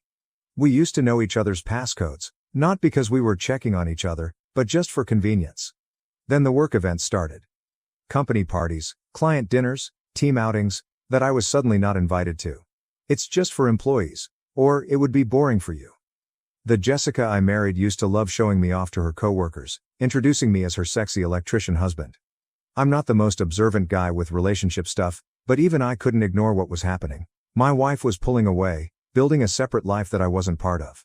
The question was, what was I going to do about it? As I was deciding what to do, the universe decided to hand me a piece of real evidence. I was fixing our leaky bathroom sink when I dropped my wrench, and it knocked over Jessica's makeup bag that was sitting on the counter. While picking up the scattered lipsticks and whatnot, I found a hotel keycard tucked in the side pocket, not from any vacation we'd been on. This one was from the Marriott downtown, walking distance from her office. Weird thing to keep as a souvenir unless it had some special meaning, right? I put it back exactly where I found it and finished fixing the sink like nothing happened, but that keycard kept eating at me. That night, after she fell asleep, I did a deep dive into our finances. Jessica always handled the bills and budgeting, not because I couldn't do it, but she was pickier about that stuff, and I was happy to let her deal with it. I logged into our joint accounts and started going through recent statements. Found large withdrawals to her personal account over the last 3 months. We're talking about $500 here, $700 there. Money that was supposed to be for our future, our savings, our life together. Credit card statements showed shopping charges at stores way above our usual budget. Dinner charges on nights she told me she was eating with the girls at restaurants that were definitely not the casual places her friends usually picked. Charges at high-end lingerie stores for stuff I'd never seen her wear. Then I spotted it. A hotel charge from the same Marriott downtown from 3 weeks earlier. Just a bar charge, not a room, but still, she hadn't mentioned being at any hotel bar. When I cross-referenced with our text messages from the day, she told me she was working late on a big presentation. My buddy Trent works in IT security. We've been friends since high school. I'm not proud of it, but I called him up and asked if he could help me access Jessica's email. I told him my suspicions. He was hesitant at first, but he'd been through a bad divorce himself after his ex cheated, so he understood where I was coming from. He helped me set up a simple keylogger on our home computer. Just a basic program that would capture her passwords the next time she logged in. Shady? Absolutely. Legal? Probably not. But at that point, I didn't care. I needed to know what the hell was going on. 2 days later, I had her email password. There it was. Message after message with this Mike guy. Weekend plans, complaints about me, how I was stuck in my underdog mindset while Mike was going places, how she was settling by staying with me, how she deserved more luxury in her life than I could provide. The same Mike who I now knew was her direct supervisor, who had just gotten promoted to regional director at her company. The same Mike who, according to his Facebook profile, that I now stalked like a psycho, was married with a 2-year-old and another kid on the way. There were hotel confirmations, screenshots of apartment listings they were looking at together, messages planning their future after she left me, all while she was sleeping next to me every night, eating the dinners I cooked, and living in the house my work paid for. One email from Mike read, "Just a few more months, and my bonus comes through. Then we can both leave our dead-end situations and start fresh. Just be patient and keep things normal at home." I felt like I'd been punched in the stomach. 6 years together, 4 years of marriage, all a lie, or at least it had become one. I sat in my truck for an hour that night, parked outside our house, just thinking. Rage, betrayal, everything washing over me. Part of me wanted to storm in, pack her stuff, and throw it on the lawn. Part of me wanted to find this Mike and introduce his face to the pavement. Part of me wanted to just get drunk and set something on fire. But I didn't do any of that. I'm not that guy. Never been the type to lose control, even when every part of me wanted to. My dad always said, when you're angry, that's exactly when you need to think clearest. Old man was right about that at least. Instead, I started making plans. If Jessica and Mike were plotting their exit strategy, I needed to be 2 steps ahead. I wasn't going to be the chump left holding the bag when they decided to pull the trigger on their little escape plan. First, I set up a consultation with a divorce lawyer, a guy I'll call Richard, who my buddy used when his wife cheated. Supposedly a real shark. I forwarded all the emails I'd found, the financial records, everything. He confirmed what I already suspected. I had more than enough for an at-fault divorce on the grounds of adultery. But Richard suggested something smarter than just confronting her outright. If you show your hand now, she'll just get defensive and start hiding assets, he said. Better to be strategic about this. Gather more concrete evidence, photos or video, if possible, to document any unusual spending or asset transfers to secure your own finances before making any moves. And most importantly, act normal while doing all of this. The element of surprise is your biggest advantage right now.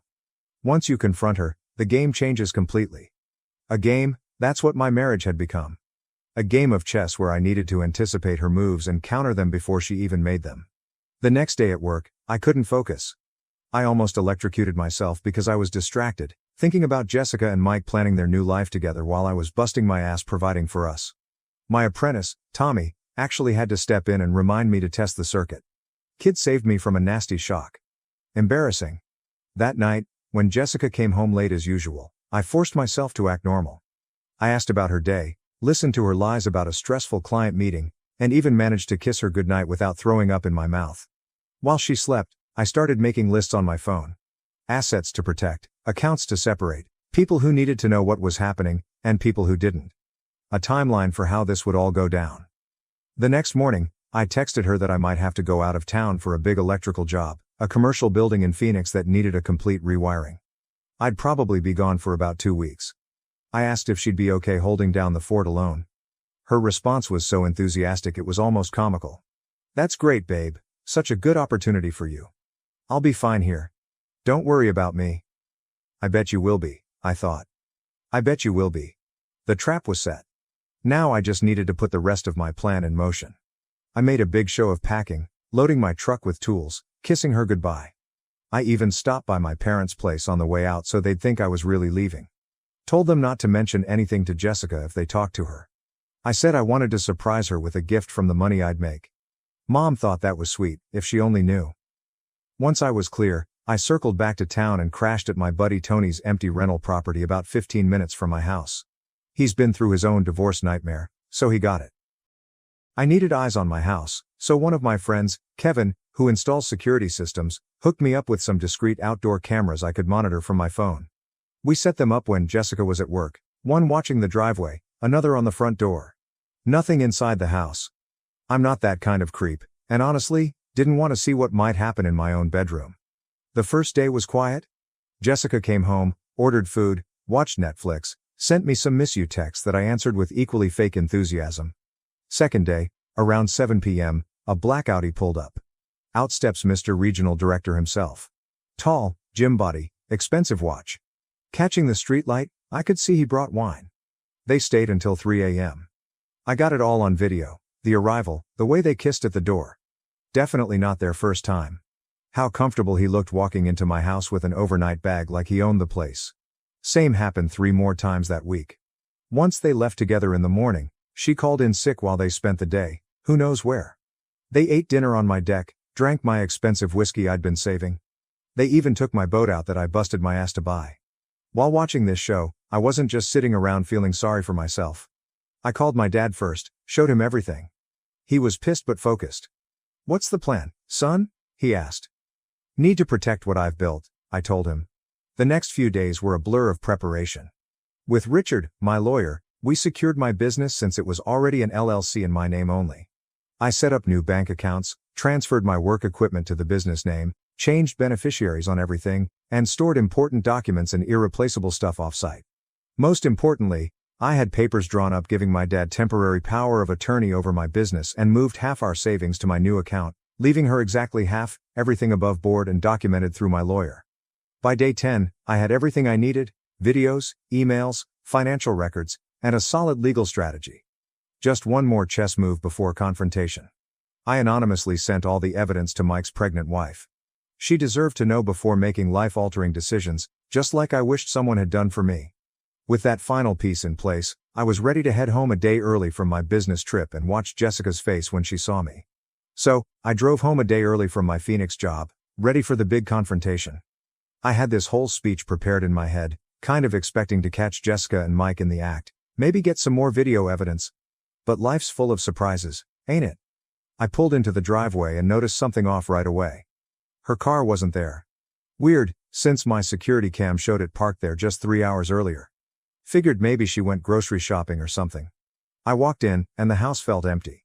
You know that feeling when a place that should feel like home suddenly doesn't?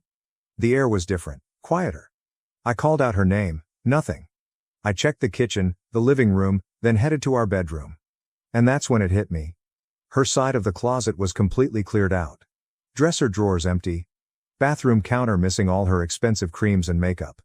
On the bed was a note, folded neatly on my pillow like this was some romantic movie. Alex, I can't do this anymore. I've moved on with someone who matches my ambitions and can give me the life I deserve. I'll have my lawyer contact you about the divorce. Don't try to find me, Jessica. Cold, right? 6 years together, 4 years of marriage, and that's it. 8 lines on a piece of paper, not even a full page. I sat on the edge of the bed, note in hand, feeling nothing. No rage, no heartbreak. Just this weird emptiness, like I was looking at the aftermath of something that had been dead for months, but I just hadn't admitted it yet. I headed to the living room and opened my laptop, pulled up the security footage from earlier that day. There it was. Jessica and Mike loading suitcases and boxes into his Audi around noon. She was laughing as he struggled with a heavy bag, both of them looking excited, like kids sneaking out past curfew.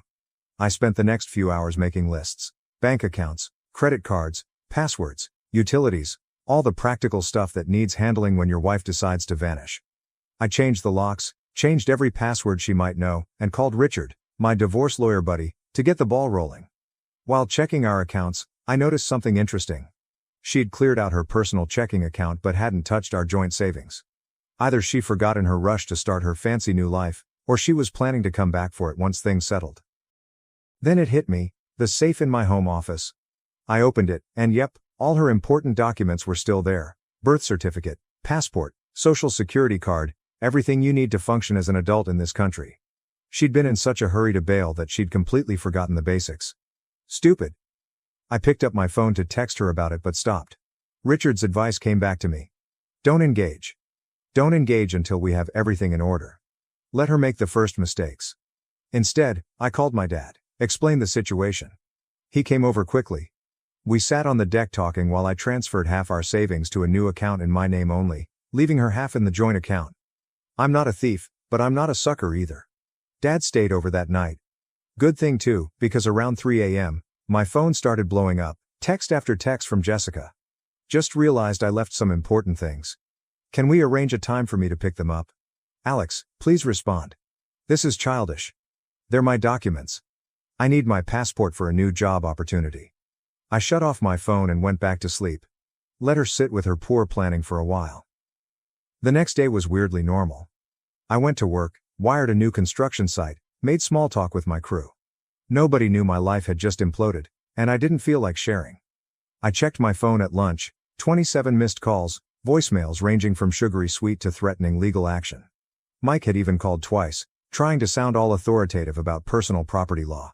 I just texted Jessica once. All communication through lawyers from now on. Then I blocked both their numbers and finished my sandwich. 48 hours after Jessica's great escape, I was in the garage reorganizing my tools. What can I say? It's therapeutic. When I heard someone pounding on the front door, I checked my new security app, and there she was, looking considerably less put together than when she left. I laughed my ass off and took my sweet time answering. Found her on the porch, mascara smeared, hair a mess, wearing what looked like yesterday's clothes. You changed the locks? First words out of her mouth, all indignant, like I'd done something wrong. Yep. Didn't invite her in. Just stood in the doorway. I need my things, Alex. My documents. I can't do anything without them. Should have thought about that before you cleared out while I was working. Her face did this thing where she was trying to look sad, but also trying to look attractive while looking sad. It's a weird expression that used to work on me. Not anymore. Can I please come in and get my passport at least? I have a job interview tomorrow. Nope, all items will be exchanged through lawyers. I've already contacted mine. That's when she switched tactics. She started crying, shoulders shaking, the works. Please, I made a mistake. Mike isn't, things aren't what I thought. I just need my documents. Not my problem. You can't legally keep my identification documents. Her voice rising to that shrill tone. Actually, I can. I'll secure them until proper legal exchanges are arranged. They're safe. They'll be returned through appropriate channels. She tried to push past me into the house. I just stepped to the side, blocking the door with my arm. Jessica, you made your choice. You left. This isn't your home anymore. It's my house too. My name is on the mortgage. Might want to check that again. The mortgage is in my name only. The house was purchased with my pre-marriage savings as the down payment, and since you abandoned the residence without notice, you've complicated your claim considerably. Thank you, Richard, for that legal script. Although I felt she didn't quite get what I said, she felt it, because her face showed the exact moment she realized I wasn't the pushover she thought. Where am I supposed to go? Mike's place is complicated. Trouble in paradise already? That was fast. She glared at me. His wife found out somehow, and showed up at his apartment screaming. Had all these emails and videos? Did you have something to do with that? I just shrugged. Sounds like karma to me. I have nowhere to go, Alex. Let me stay here until I figure things out. Just for a few days. I'll sleep on the couch. No. You're being cruel. Full waterworks now. After everything we've been through, it would be leaving someone with a note after 4 years of marriage. Cruel would be screwing your boss in our bed while I was working my ass off providing for us. Cruel would be planning to clean out our accounts once his bonus came through. Her eyes went wide. How did you? I know everything, Jessica. Every email, every plan, every complaint about my lack of, While you were falling for his lease car and maxed out credit cards, she crumpled onto the porch steps, sobbing for real this time, not for me, but for her perfect exit strategy falling apart. I almost felt bad. Almost. I'll have Richard contact your lawyer about document exchange. You should go now. I closed the door, watched through the security cam as she sat there crying for another 20 minutes before finally calling her sister to pick her up. Later that night, my phone lit up with a text from an unknown number. This isn't over. You had no right to ruin everything. I forwarded it to Richard with one comment. More evidence for the file. I spent the next couple of weeks focusing on work and getting my life together. Had a massive rewiring job for a restaurant downtown that kept me busy. Plus, Richard was putting together our divorce strategy. And yeah, it's been 3 weeks since she showed up crying on the porch.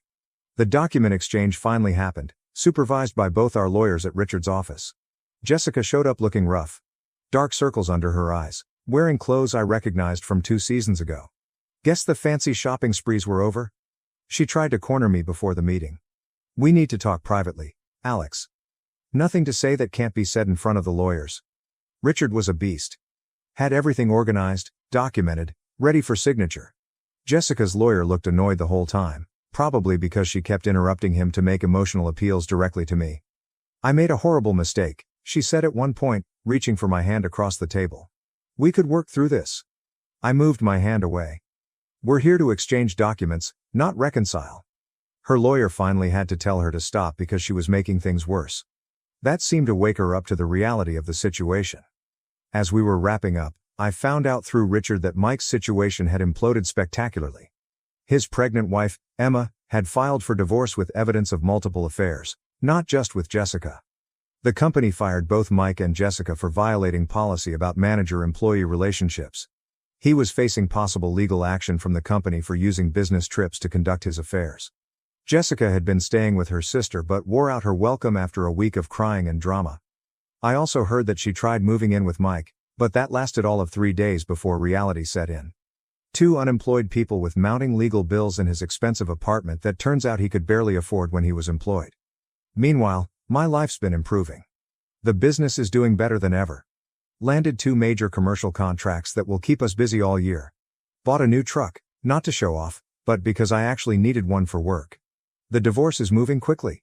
Since Jessica left voluntarily, leaving a written note about moving on with someone else, and there's solid evidence of her affair, it's pretty straightforward. Richard thinks we'll be done in record time. Jessica still tries reaching out occasionally, text from new numbers about how she misses what we had and made the biggest mistake of her life. I don't respond. Nothing left to say.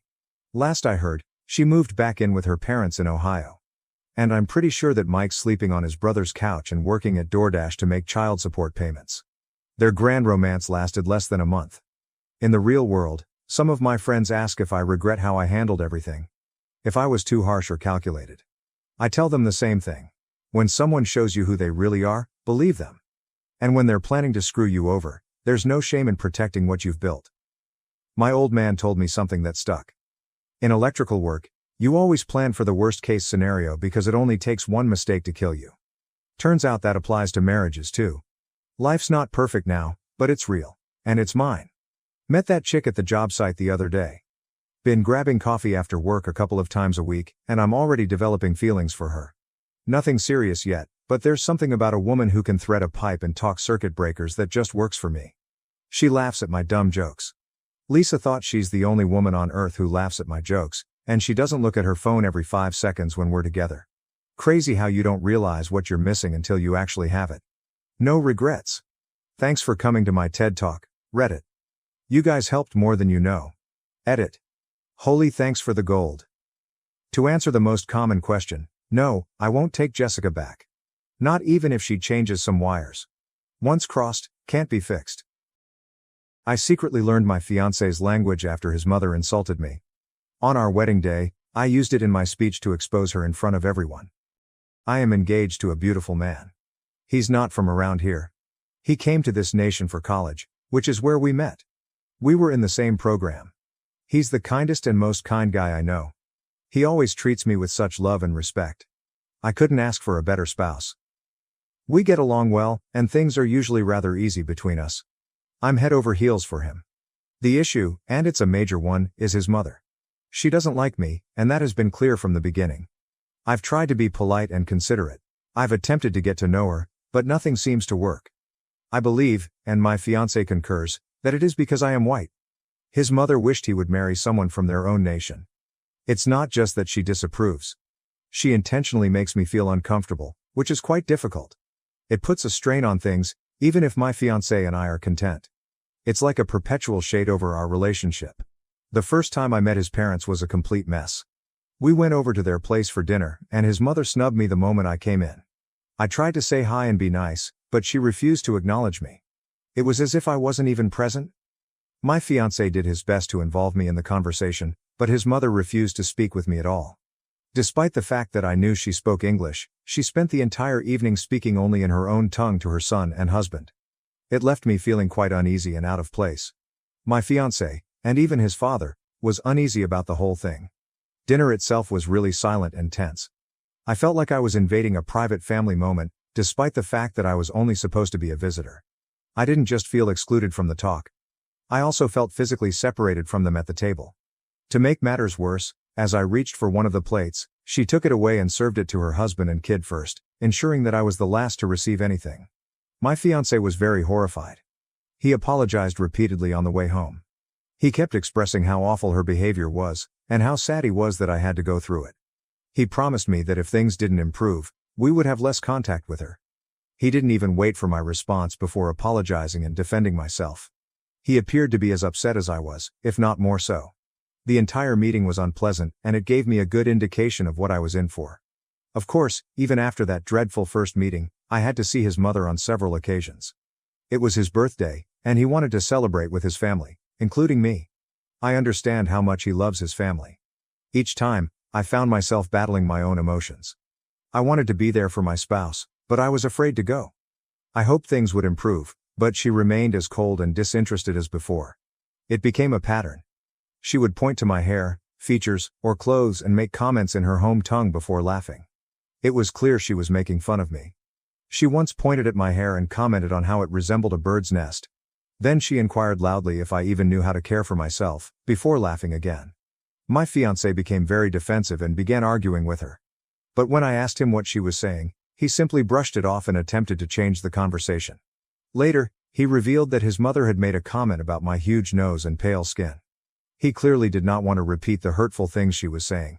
I felt that I was not only being ostracized, but being picked on, which was quite terrible. It's not like I'm a terrible person. I actually think I'm a very decent catch. I'm not trying to brag, but I am considered attractive. I was the valedictorian of my college class, and I actually have a better earning job than my fiancé. It isn't about the money, but it demonstrates that I am responsible and hardworking. We divide all of our expenses. I offer him nice gifts, and I've even started learning to prepare his favorite cuisines from his native country. I am doing my best to demonstrate my dedication to him. I also actively endeavor to simplify our home life. I do a lot of the housework and errands to show him that I'm a partner in all aspects of life, not just the fun stuff. I really tried to win over his mother as well. I purchased Christmas gifts for both her and his father. I gave them a lot of thought, trying to locate items they could enjoy, but we were never invited to their Christmas festivities. His father is usually kind to me, which I much appreciate. The issue is primarily with his mother. It seems like no matter what I do, it is never enough. I recall giving his mother a very fine scarf, and she looked at it with hatred and threw it away. Later, I overheard her telling someone else that it was cheap and ugly, which matched my tastes. Things like that truly appeal to me. It's not limited to his parents' house. At larger family gatherings, such as parties or weddings, she does the same way. She'll scowl at me from across the room before whispering to other relatives, pointing at and discussing me. If I try to approach her, she simply ignores me and walks away. It's so obvious, yet so degrading. It's not like she's hiding anything. She makes a point of physically turning away from me, letting everyone know that she rejects me. I noticed her at one party complimenting another relative's daughter-in-law, remarking how nice and conventional she was, all while utterly ignoring me. It felt as if she was trying to demonstrate to everyone how much superior this other woman was than me simply because she was from the same nation as them. What's more annoying is that I know she speaks English fluently. She is a kindergarten teacher, therefore she has to. She purposefully speaks in her native language to exclude me, making me feel like an outsider in my own fiancé's family. It's as if she utilizes language barriers as a weapon. I recognized that if I truly wanted to connect with my fiancé on a deeper level, I needed to better grasp his culture, including his language. I wanted to be able to share that aspect of his life with him. I figured it would bring us closer. I chose to study his original language. I intended to keep it a secret from him. I anticipated surprise him one day by engaging in a lengthy conversation in his language. I wanted to see the expression on his face. I wanted him to know how much I cared. So I truly dedicated to studying the language. I spent 5 months working on it virtually every day. I looked up every resource I could find online, including YouTube videos and language study programs. I practiced speaking aloud, hoping to get the pronunciation correct. I focused on being able to hold a conversation rather than just acquiring a few phrases here and there. My major motivation was to communicate with and surprise my fiancé. But, to be fully honest, a part of me wanted to know exactly what his mother was saying about me. And, well, I began to understand. It wasn't easy, but after a few months, I was able to understand more of what Mom was saying at family events or when she thought I wasn't listening. I pretended I didn't comprehend anything around her. I just stayed quiet and listened. And what did I hear? It was devastating. It was far worse than I had imagined. All the little comments, murmurs, and laughing were so cruel and intimate. I recall when my fiancé informed his mother that we were engaged. We were in the car, and he had her on loudspeaker. She instantly began ranting about how he was marrying a white woman and how their ancestors would be rolling in their graves. The phrase "rolling in their graves" made me feel as if I was doing something wrong just by existing. It felt greater than just her dislike for me, like I was going against years of tradition. She stated she was having trouble accepting me. Then she said that if he had to marry a white lady, she wished he had selected someone more homely. She claimed I was too modern to be a decent mother. My fiancé, of course, defended me, but she would not stop. She acknowledged as much. She'll probably raise our grandchildren to be spoiled and disrespectful, unlike children raised in our culture. She's completely unfit to be a mother in our family. That one really hurt. Later, when we went to see his parents to start talking about wedding plans, his father was overjoyed for us. You could feel it on his face. But what about his mother? She was as disapproving as always. While we were there, she began ranting in her own language at my fiancé and his father. But this time, I got everything. She was wishing my fiancé would reconsider the marriage, claiming that an astrologer had foretold a black hole in the family because of me, and that I was infertile. She began fussing about how many of my white relatives would attend the wedding and even recommended removing people from my guest list. My fiancé declined, and they had a heated disagreement. I just stood there, crushed, and knew exactly what she was saying. To top it all off, she lied to my father-in-law, stating I had been bragging about how much more money I made than my fiancé, in an attempt to make me appear terrible. It was all so unfair and untrue. I thought wedding dress shopping may be a good bonding experience, so I invited my future mother-in-law, as well as my mother and sister to join me. I was hoping it would be an opportunity for us to connect and have a good day together. It proved to be anything but that. She was terrible. She made a critical comment about every dress I tried on. She'd roll her eyes, make passive-aggressive comments, and basically make me feel bad. What is the worst part? When I discovered a dress that I simply adored, I felt lovely wearing it. My mother and sister were in tears, telling me how beautiful I looked. What about my potential mother-in-law? She simply looked at me and exclaimed in her native language that it was horrible. I completely understood her. My mother and sister were swooning over me, telling me how beautiful I looked, while his mother kept picking on every dress. It was such a striking contrast. I was surrounded by affection, but I could feel daggers being flung my way. And it wasn't just what she said, but how she said it. She was deliberately attempting to destroy a good time for me.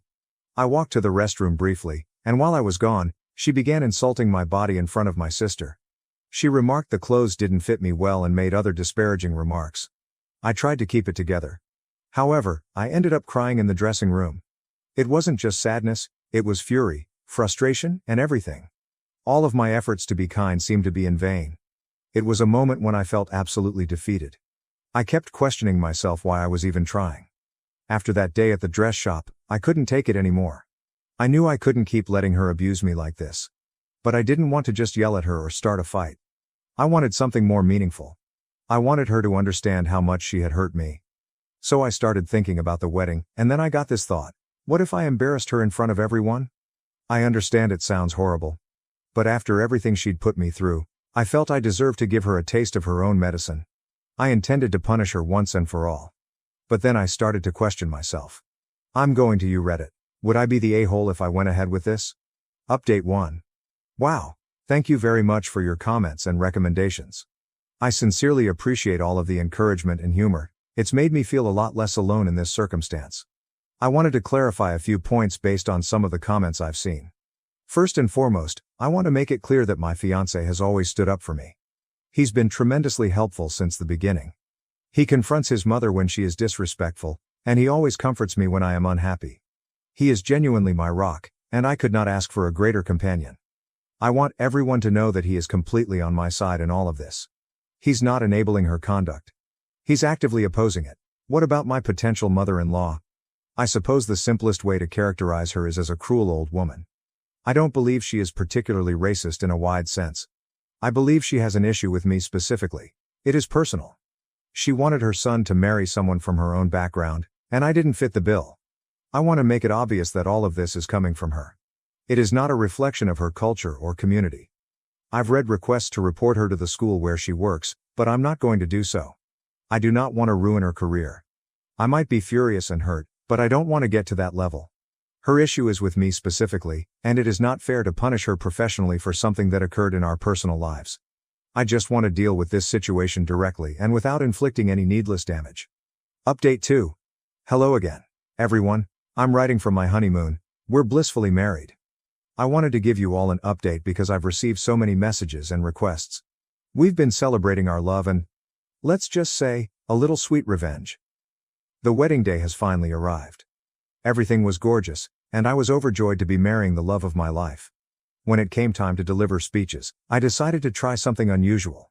I began in English, thanking all of our friends and families for being there to celebrate our momentous day. Then, I switched to my husband's native tongue. You should have seen the expressions on everyone's faces, particularly my husband and his family. They were completely shocked.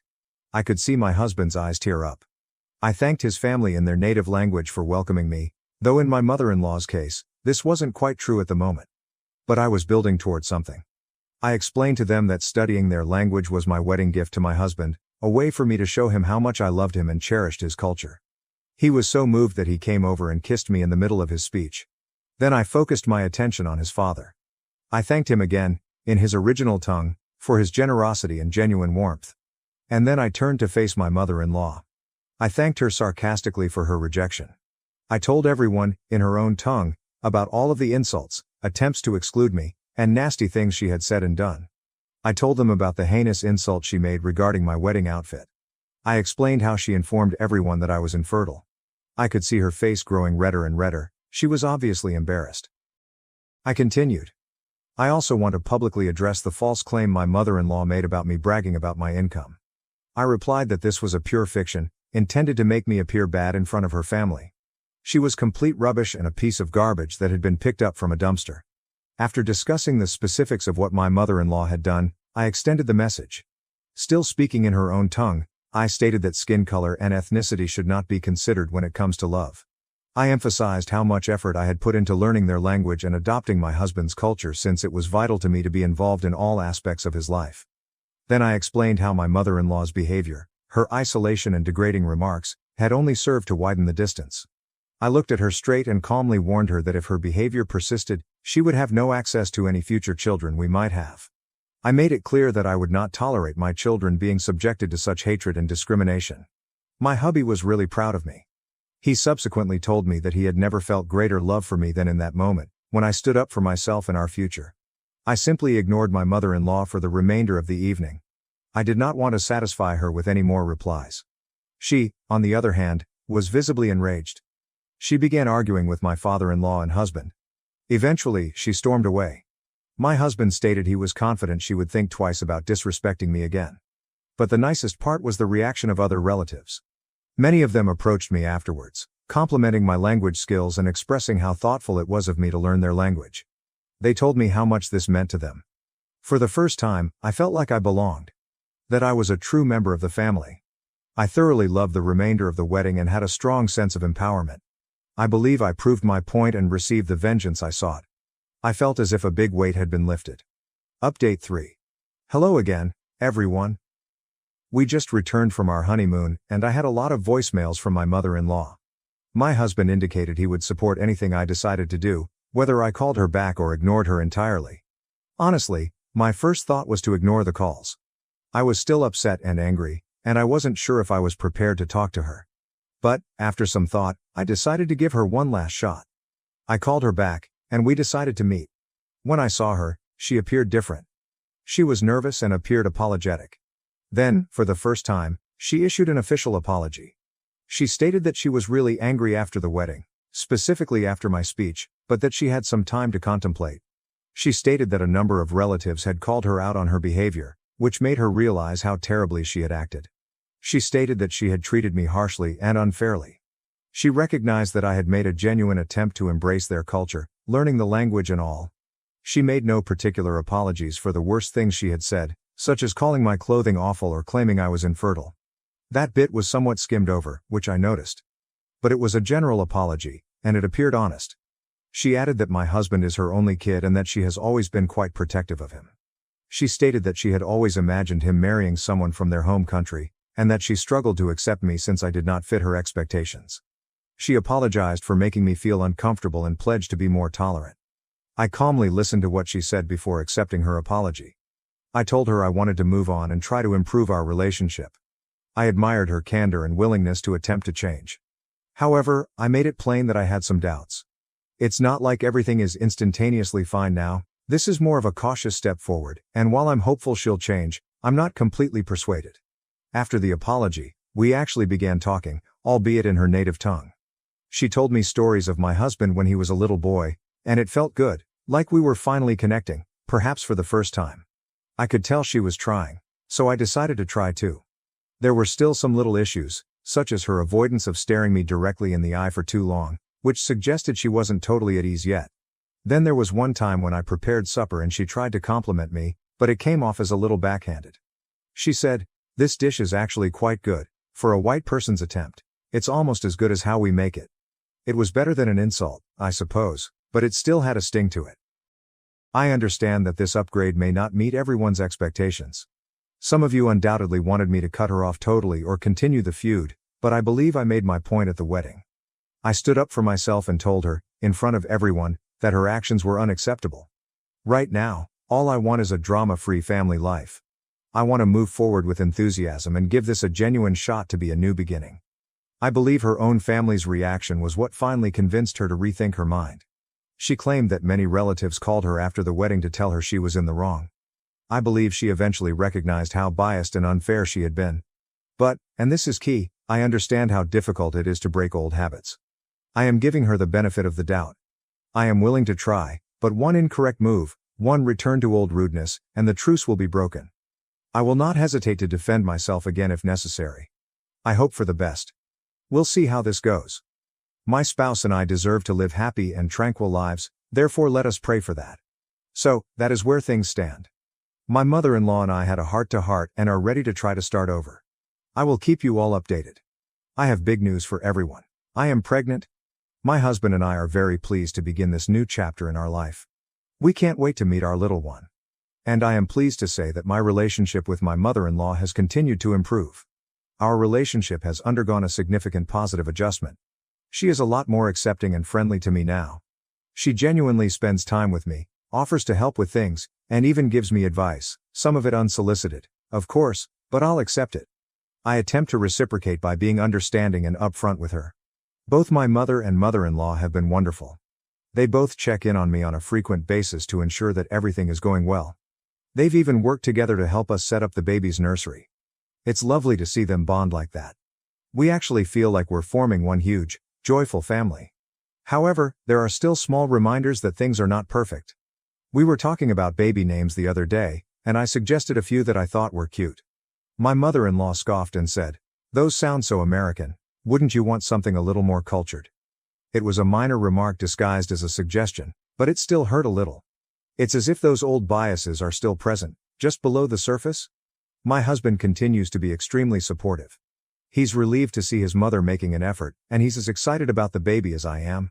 What about my father-in-law? He has been wonderful. He's building a baby rocker for the nursery and has already promised to build a treehouse for the little one when they grow up. I am deeply grateful for his love and support. Overall, things are significantly better than they were before. I'm optimistic about the future and hope that my relationship with my mother-in-law will continue to improve. I'm looking forward to a future full of love, and hopefully, no more drama. Everyone seems to be in a much better mood right now. We're very excited about our little one. My brother got my fiancée pregnant, and my dad gave him the family business and a house, so I decided to make them both pay for their betrayal.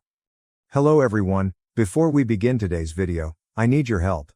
We've noticed that the channel is losing traction, and subscribing is one of the best ways you can help us.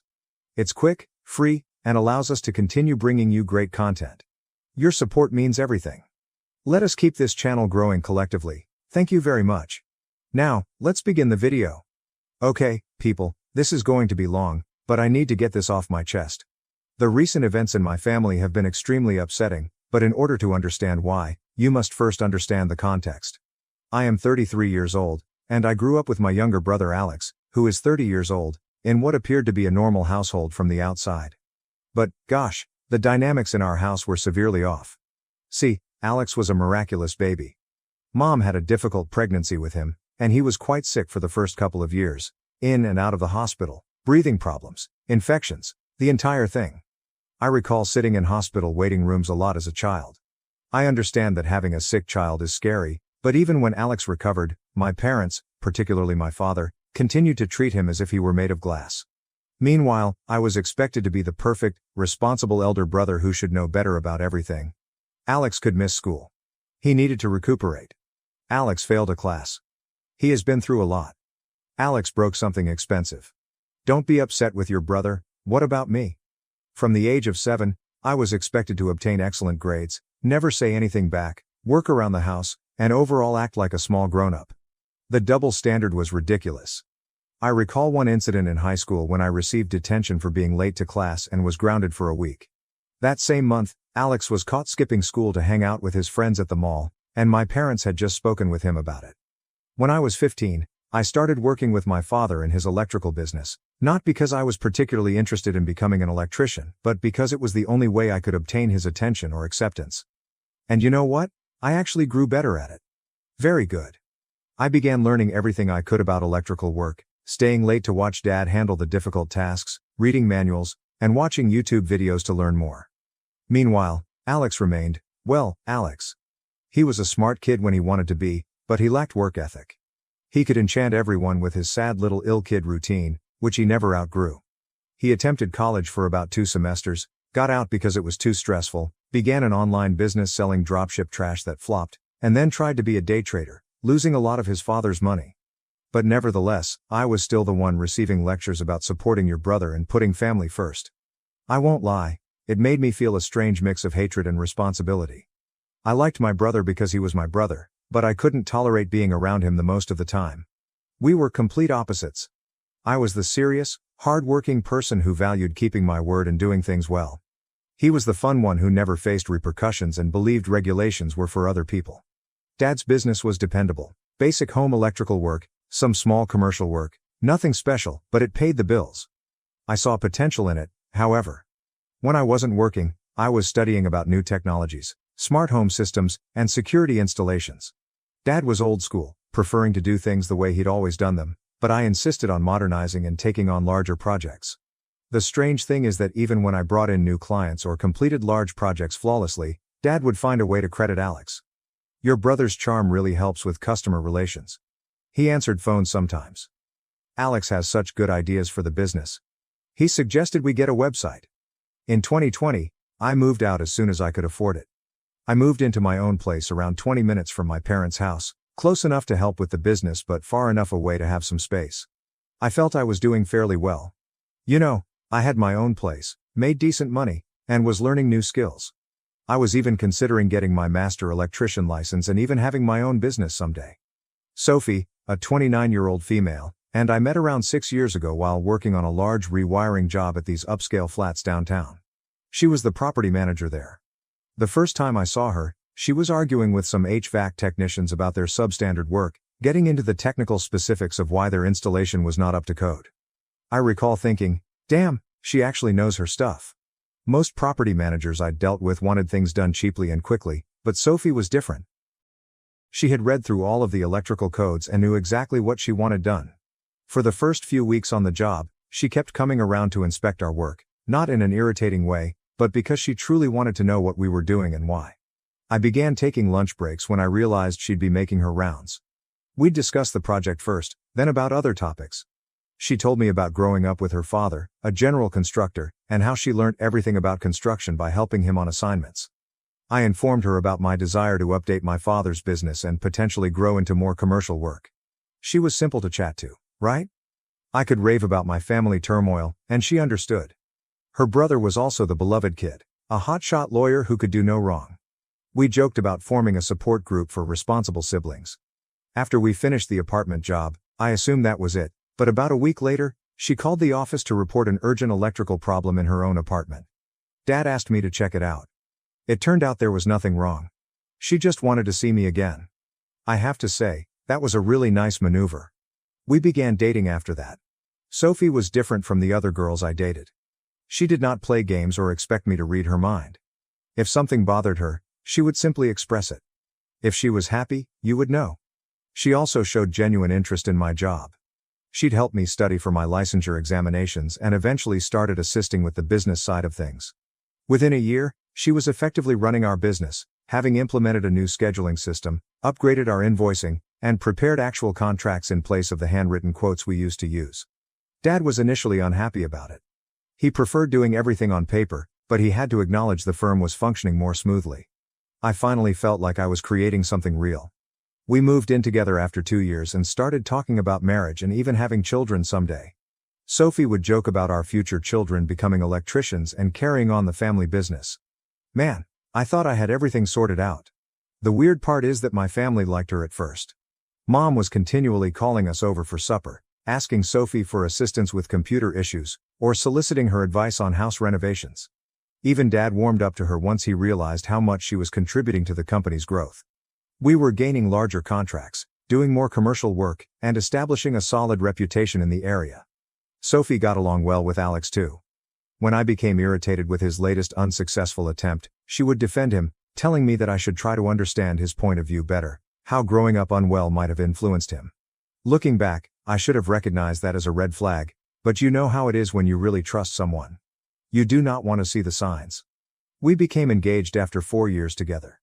Nothing spectacular. I proposed at home after we finished the massive project we had been working on together.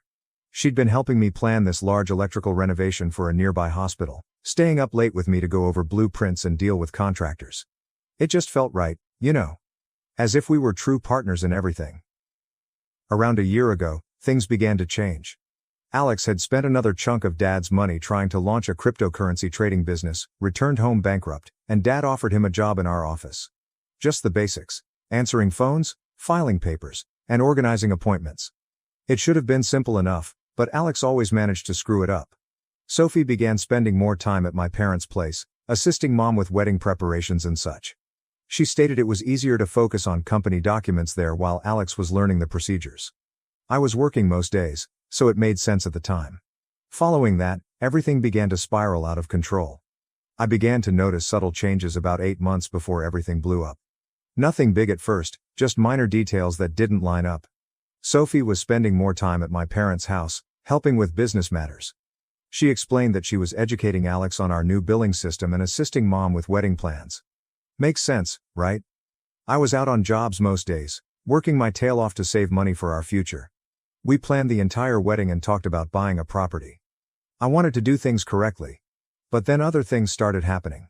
Sophie changed her phone's password. She has never actually hidden her phone before. We knew each other's passwords. It was no big problem, but she started acting strangely about it. She explained that her banking app required her to update security or something. Whatever, I absolutely trusted her, so I didn't think much of it. Then Alex began acting differently. He began wearing cologne at work. Dude used to turn up half the time in the same clothes as yesterday. He got all these new clothing and started showing up to work on time, which was unusual for him. He was also strangely polite to me, volunteering to stay late at the office and expressing a strong desire to study business. Sophie was talking about him differently. Alex is really getting good at handling the scheduling, or, your brother's actually pretty smart when he applies himself. She'd get angry whenever I complained about his messing something up, and even started taking his side in family disputes. The atmosphere in the office also becomes strange. Janet, our receptionist for the past 15 years, was like a second mother to us. She began giving me these looks while Sophie and Alex were working late together, but whenever I asked what was going on, she would simply say nothing and change the subject. Once, I returned to the office early from a task because we had run out of materials. Sophie and Alex were in the break room, giggling over something. There was nothing clearly wrong, but they both jumped as if they had been caught doing something when I stepped in. Sophie mentioned that they were just going over some invoices around 7 p.m. Right. Sophie seemed to talk less about our future. She used to be quite enthused about wedding planning, looking at houses online, and discussing what kind of family we'd have, then she became quiet about it all. She claimed she was just anxious about work. The true red flag I missed was when she stopped visiting job sites to check on projects. It used to be our thing. She'd bring lunch, we'd go over plans, and solve problems together, but she was suddenly too busy at work with Alex. We had a large family meal approximately 6 months ago. Sophie was acting funny all night, barely speaking and constantly checking her phone. Alex kept attempting to make inside jokes with her. Sophie snorted with laughter when he mentioned that insane person at work. But when I questioned what was hilarious, they both said, "You had to be there." After dinner, on the way home, I finally brought it up. Sophie remained glancing at her phone. "You okay? You seemed off tonight." "Just tired. Work's been crazy." "Yeah, it seems like you and Alex are getting along better these days." She tightened up but tried to keep it casual. "He's not as bad as you always say. He's actually pretty funny when you get to know him." "Funny enough to make you ignore everyone else at dinner? What's that supposed to mean?" "Nothing, just that you've been different lately. Distant. Always on your phone." She became defensive quickly. "Oh, so I'm not allowed to have my own conversations now? Everything has to be about you?" That threw me off guard.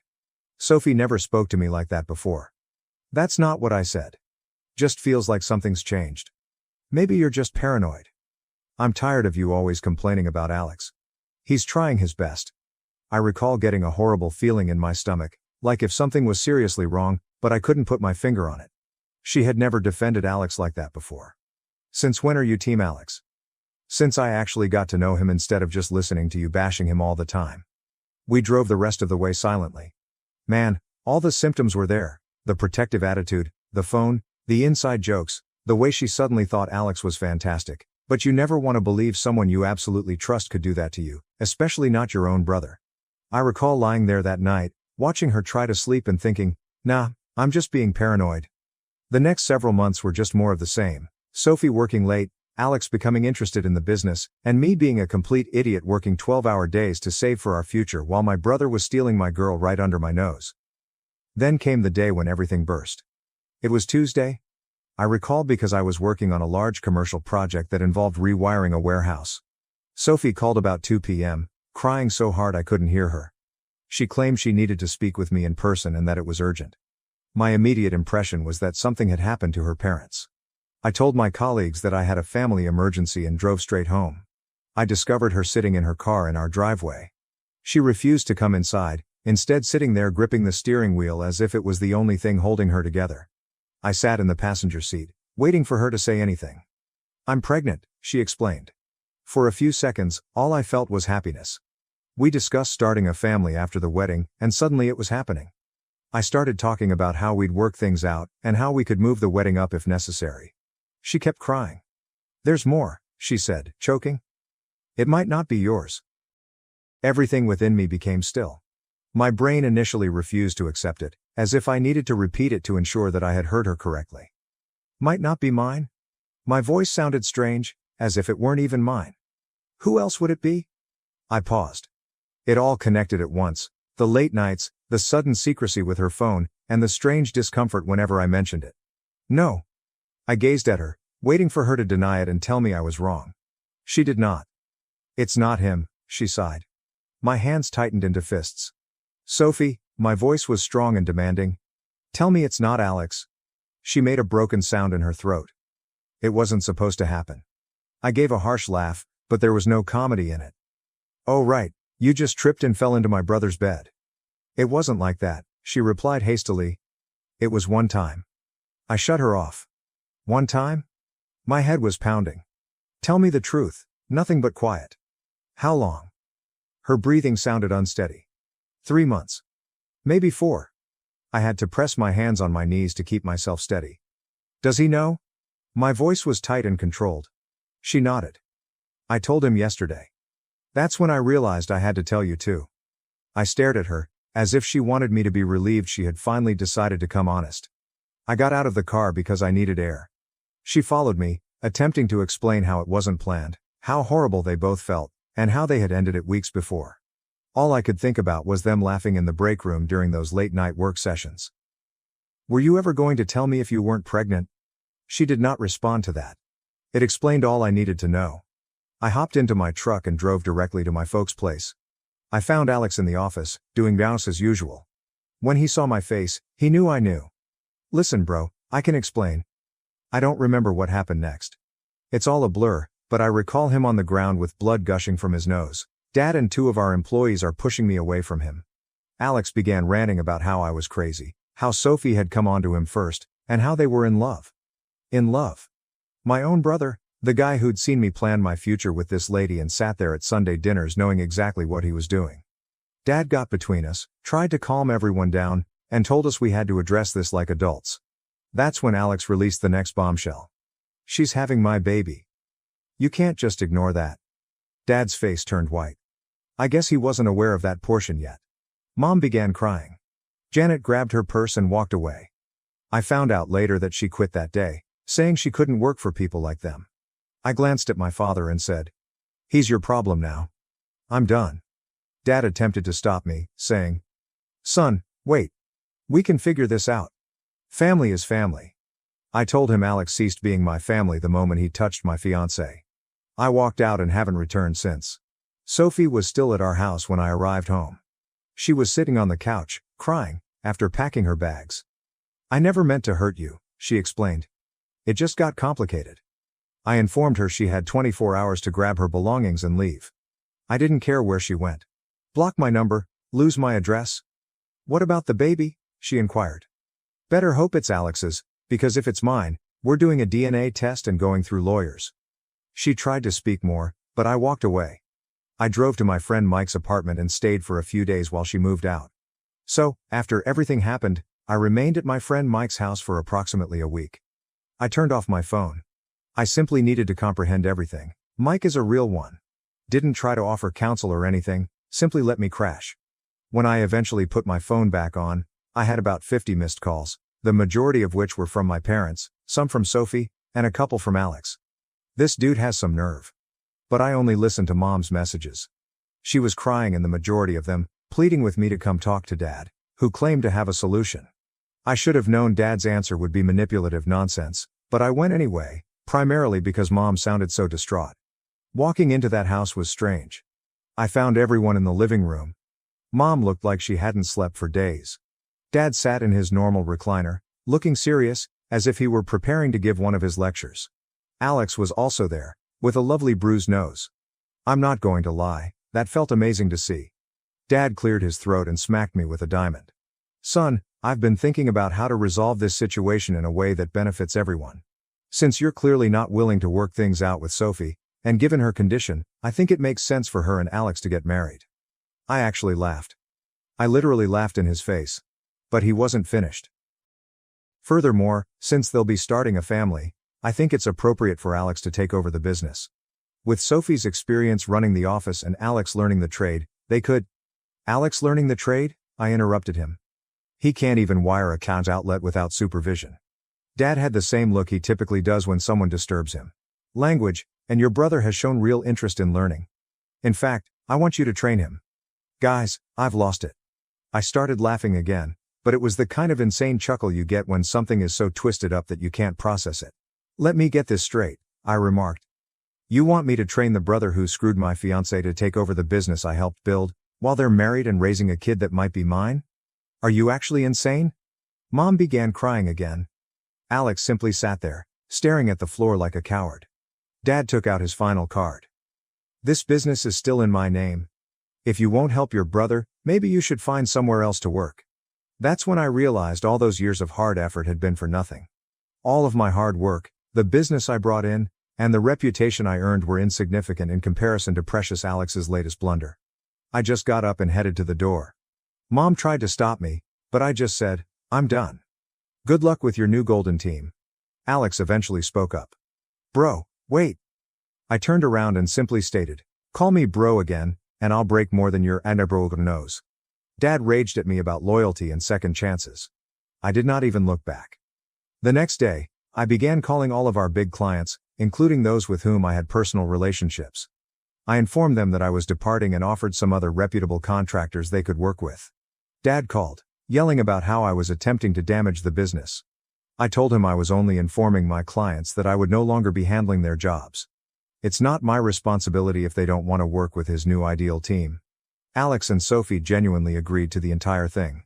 They married at the courthouse 2 weeks later, as if it were a love story rather than a total betrayal.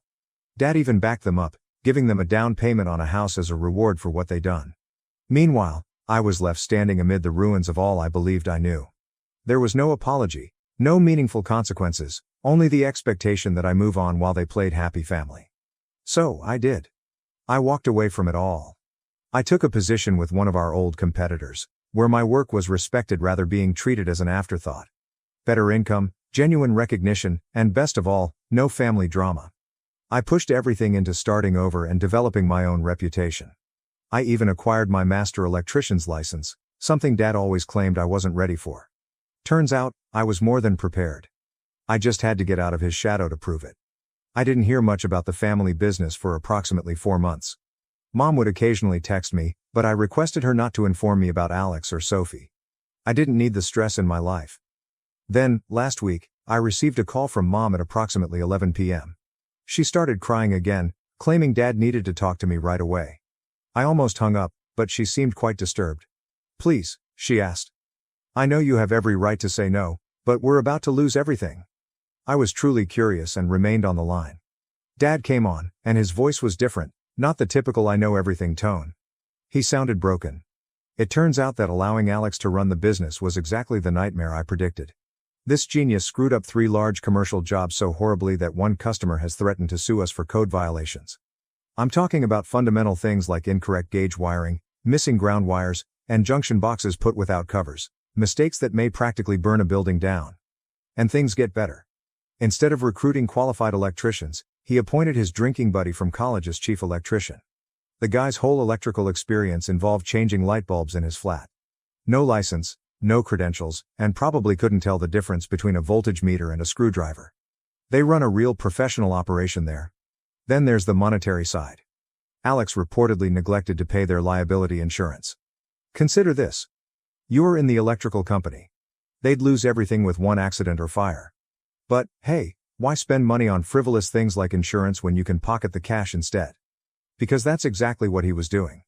Accepting cash payments from consumers while conveniently failing to record them in the books.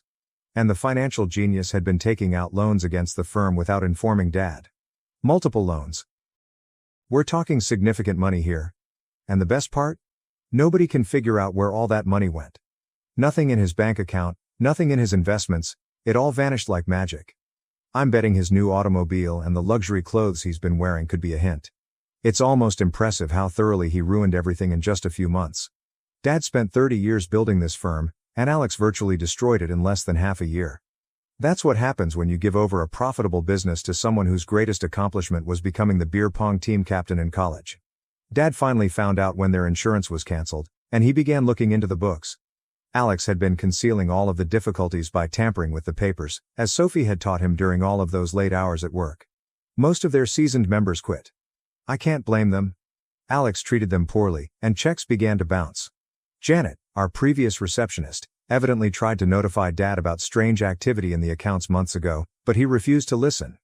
Dad's voice was shaking as he told me all of this, and then he slapped me with, "Son, I need you to come back, help me fix this. We can make you majority owner, give you full control." I told him that I needed to think about it. He started to become desperate. "Please, we're going to lose everything, the business, the house, everything I built. Your mother, she's not handling this well." Then he played his last card. Alex and Sophie split up. She left last week, just disappeared. Left a note saying not to contact her. The baby. We don't even know where she is. Alex wasn't daddy material after all. My response was, not my circus, not my monkeys anymore. Dad began with his typical guilt trip about family and devotion. I cut him off. Remember when I begged you not to give the business to Alex? When I told you he'd run it into the ground? What was it you said? Oh yeah, family is family. Well, this is your family's mess now. Mom called back, weeping about how they might be homeless soon. That hit hard. Mom did not deserve any of this. She's the only one who's ever attempted to keep the family together, the only one who hasn't taken sides, even when she probably should have. I told her she may come and stay with me at any moment. It's just her. Not Dad. Not Alex. I can't leave your father, she explained. I exhaled. Then that's your choice, Mom, but my door is only open for you. It sucked knowing she would never go through it. A few days later, Sophie texted me. I know I'm the last person you want to hear from, but I need help. The baby's yours. I got the test results. Alex took all my money and disappeared. Please, I don't have anywhere else to go. I read it, stared at it, and set my phone down. Did not respond. Not going to. But damn if it didn't sit there like a stone in my gut, like a punch I knew was coming but couldn't handle. It should have meant something. It should have been life-changing. But all I felt was tiredness, like if I had finally climbed out of this mess just to have it reach back and try to drag me under again. And for the first time, I didn't know what to do. Dad showed up at my place last night while I was still trying to figure out what was going on. There was no notice, simply standing there when I arrived home from work. Looking grungy, wearing an old jacket I recall from my childhood. Hadn't shaven in what seemed like weeks. First thing I noticed was that he was driving Mom's old Civic rather than his truck. Later, they discovered that they needed to sell his truck to pay off some of the business's debts.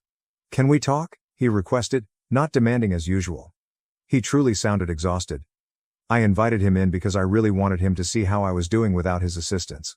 My new house is quite nice. I received it following my last promotion. Nothing spectacular, but it's mine. I earned it myself. He stood in my living room, looking bewildered, as if he didn't know how to communicate with me other than by delivering commands. Finally, he sat down and began pouring everything. The business is essentially dead. They're being sued by 2 business clients over Alex's rubbish work. After that, the majority of their home customers abandoned them, complaining about jobs that were left unfinished. The bank is coming for the house next month. I should have listened to you, he explained. This is the first time I've ever heard him confess to being incorrect about anything. I told him that was good to hear, but it was late. Then he took out this folder. Inside, there was papers to transfer 100% ownership of the company to me with no strings attached. "You can save it," he replied. "You always knew what you were doing. I was just too proud to see it." Do you know what is crazy? 6 months ago, this would have been everything I wanted. All that validation, finally having power, and Dad admitting I was correct. But while glancing at those papers, I wondered, what happened to Alex? Dad's face simply crumpled. Alex cleared out their savings account last week and disappeared. Left this note about needing to find himself or some BS. Classic Alex, causes a mess and then flees from the consequences. "He's still your brother," Dad explained calmly. "Number," you replied. "He stopped being my brother the day he decided family loyalty meant nothing to him." Sound familiar? That struck him hard. Good. He began telling me how he could help me restore the firm, how we could collaborate and be a genuine family again. I had to laugh. "Dad, you're not hearing me. I don't want the business, I don't want your help. I'm done. But this is your legacy too. Everything we built, everything I built, you gave to Alex, remember? You chose him even after he slept with my fiancée. Now you get to live with that choice." He tried guilt-tripping me again about Mom's anguish over the family falling apart. I told him the same thing as before. "She's welcome here anytime, just her." "She won't leave me," he said. "Then that's her choice, and living with the consequences of your actions, that's yours." He sat for a long time before asking quietly, "Where did I go wrong?" I wanted to lay it all out. All the years of favoritism, the continual justifications for Alex, how he discarded someone who genuinely cared about the business for someone who regarded it as a piggy bank to rob. So what's the point? You didn't go wrong, Dad. You got exactly what you always wanted, Alex being in charge. How's that working out? He left shortly thereafter. He looked around 20 years older walking out than when he walked in. I received a text from Mom this morning. They'll be moving in with her sister in Ohio next month. Dad is going to try to find job there. She asked me once more if I would contemplate assisting them in their stay here. I informed her that my offer stood. She is welcome to stay with me at any moment, but I am tired of burning myself on fire to keep others warm. Sophie still sends texts concerning the baby. I advised her to call my lawyer. I haven't heard from Alex, do not expect to. You know what's weird? I imagined that witnessing them lose everything would be satisfying, as if karma was punishing them for what they had done to me. But honestly, I don't feel anything. Nor pleased, nor sad, just finished. I began dating someone new last month, taking it slowly. She asked about my family, and I simply stated that we are not close. Maybe someday I'll tell her the whole tale, but for now, I'm focused on creating my own life. There is no drama, no poisonous familial BS, and no attempting to gain favor that never comes. I informed Sophie that everything would now be handled by lawyers. Will I be present for my child? Yeah, I am not my brother. I do not abandon my responsibilities. But Sophie destroyed that bridge. We'll work out custody and support through the courts. She made her choices, and now she must live with the consequences, just like everyone else in this mess. For the time being, I'm simply trying to keep my head straight, focusing on work, my new relationship, and creating something unique to me. Some nights, I lie awake thinking about how messed up it is that my children will be born into all of this drama, but you can't undo other people's mistakes. You can only strive to follow your conscience. Sometimes the best vengeance is simply living well. This is the last section, guys. Thank you for following along. Writing it all out truly helped me sort through some of my thoughts. Edit 2. Since people keep asking, yes, if Sophie can show the baby exists and is mine, I will step forward, but only through legal means. No direct interaction. My brother demanded $50,000 from me for his broken relationship after his fiancée confessed she loved me. My brother Matt, who is 1 year older than me, was engaged to Kate, his ex-fiancée. They seemed like a good match, and it appeared that they would have a wonderful life together. However, things didn't go as planned, and their relationship ended in large part due to me. Before you pass judgment, I need to describe what actually happened. Matt and I have always been close, and we even attended the same college, where Matt met Kate. They struck it off fast and began dating seriously. Kate spent a lot of time with Matt and me in our college apartment. It didn't take long until she and I became pals. Initially, I was pleased to see how much she cared for my brother, and I admired her as his girlfriend. That's how I've always seen her, as Matt's girl, with the potential to join our family eventually. But, over time, I started to notice things about Kate that made me uneasy. She was frequently overly nice with me in ways that did not seem quite acceptable. I dismissed it at first, assuming it was her way of bonding with me as a potential sister-in-law. However, numerous ex-girlfriends of mine would bring up Kate in conversation. They told me how uncomfortable she made them feel when they came to visit me. According to them, Kate would act possessive of me around them, asking a lot of questions, which made no sense given that she was with Matt and not me. I never paid much attention to these statements, supposing they were exaggerated or simply didn't want to believe them. But as more individuals brought it up, I realized there could be something to it. I once dated a girl named Sarah, and everything went well between us. However, she abruptly ended our relationship. I was caught off guard and had no idea what had gone wrong. I eventually discovered the truth. Kate had ruined our relationship. When I brought Sarah over to our apartment, Kate would continuously mock her, put her down, and even bully her behind my back. Sarah later informed me that Kate made her feel unwelcome and insignificant, as if she did not belong in my life. That was not all. Kate went so far as to lie to Sarah, claiming that I was cheating on her with other people. That was completely false, and the worst part was that Sarah believed her without speaking with me first. It ached to know Kate had purposefully wrecked our relationship. When I questioned Kate, she acknowledged lying but showed no remorse. Instead, she excused her actions by claiming that she didn't think Sarah was right for me and was attempting to protect me from a relationship she didn't believe was good enough. She presented it as if she was doing me a favor, but it did not feel that way. It seemed like an invasion, as if she had crossed a line she wasn't supposed to cross. This was not an isolated instance. Another time, I was dating a girl named Emily and things were getting serious. During Christmas, I decided to bring her home for the first time to meet my family. Matt brought Kate along, as he normally did. I had high hopes for the holiday, thinking it would be an opportunity for Emily to connect with everyone. Instead, it became a nightmare. Kate made Emily feel unwelcome from the beginning. She would isolate her from family gatherings, making her feel like an outcast while pretending she didn't notice. Emily later told me that she thought Kate despised her and treated me with jealousy.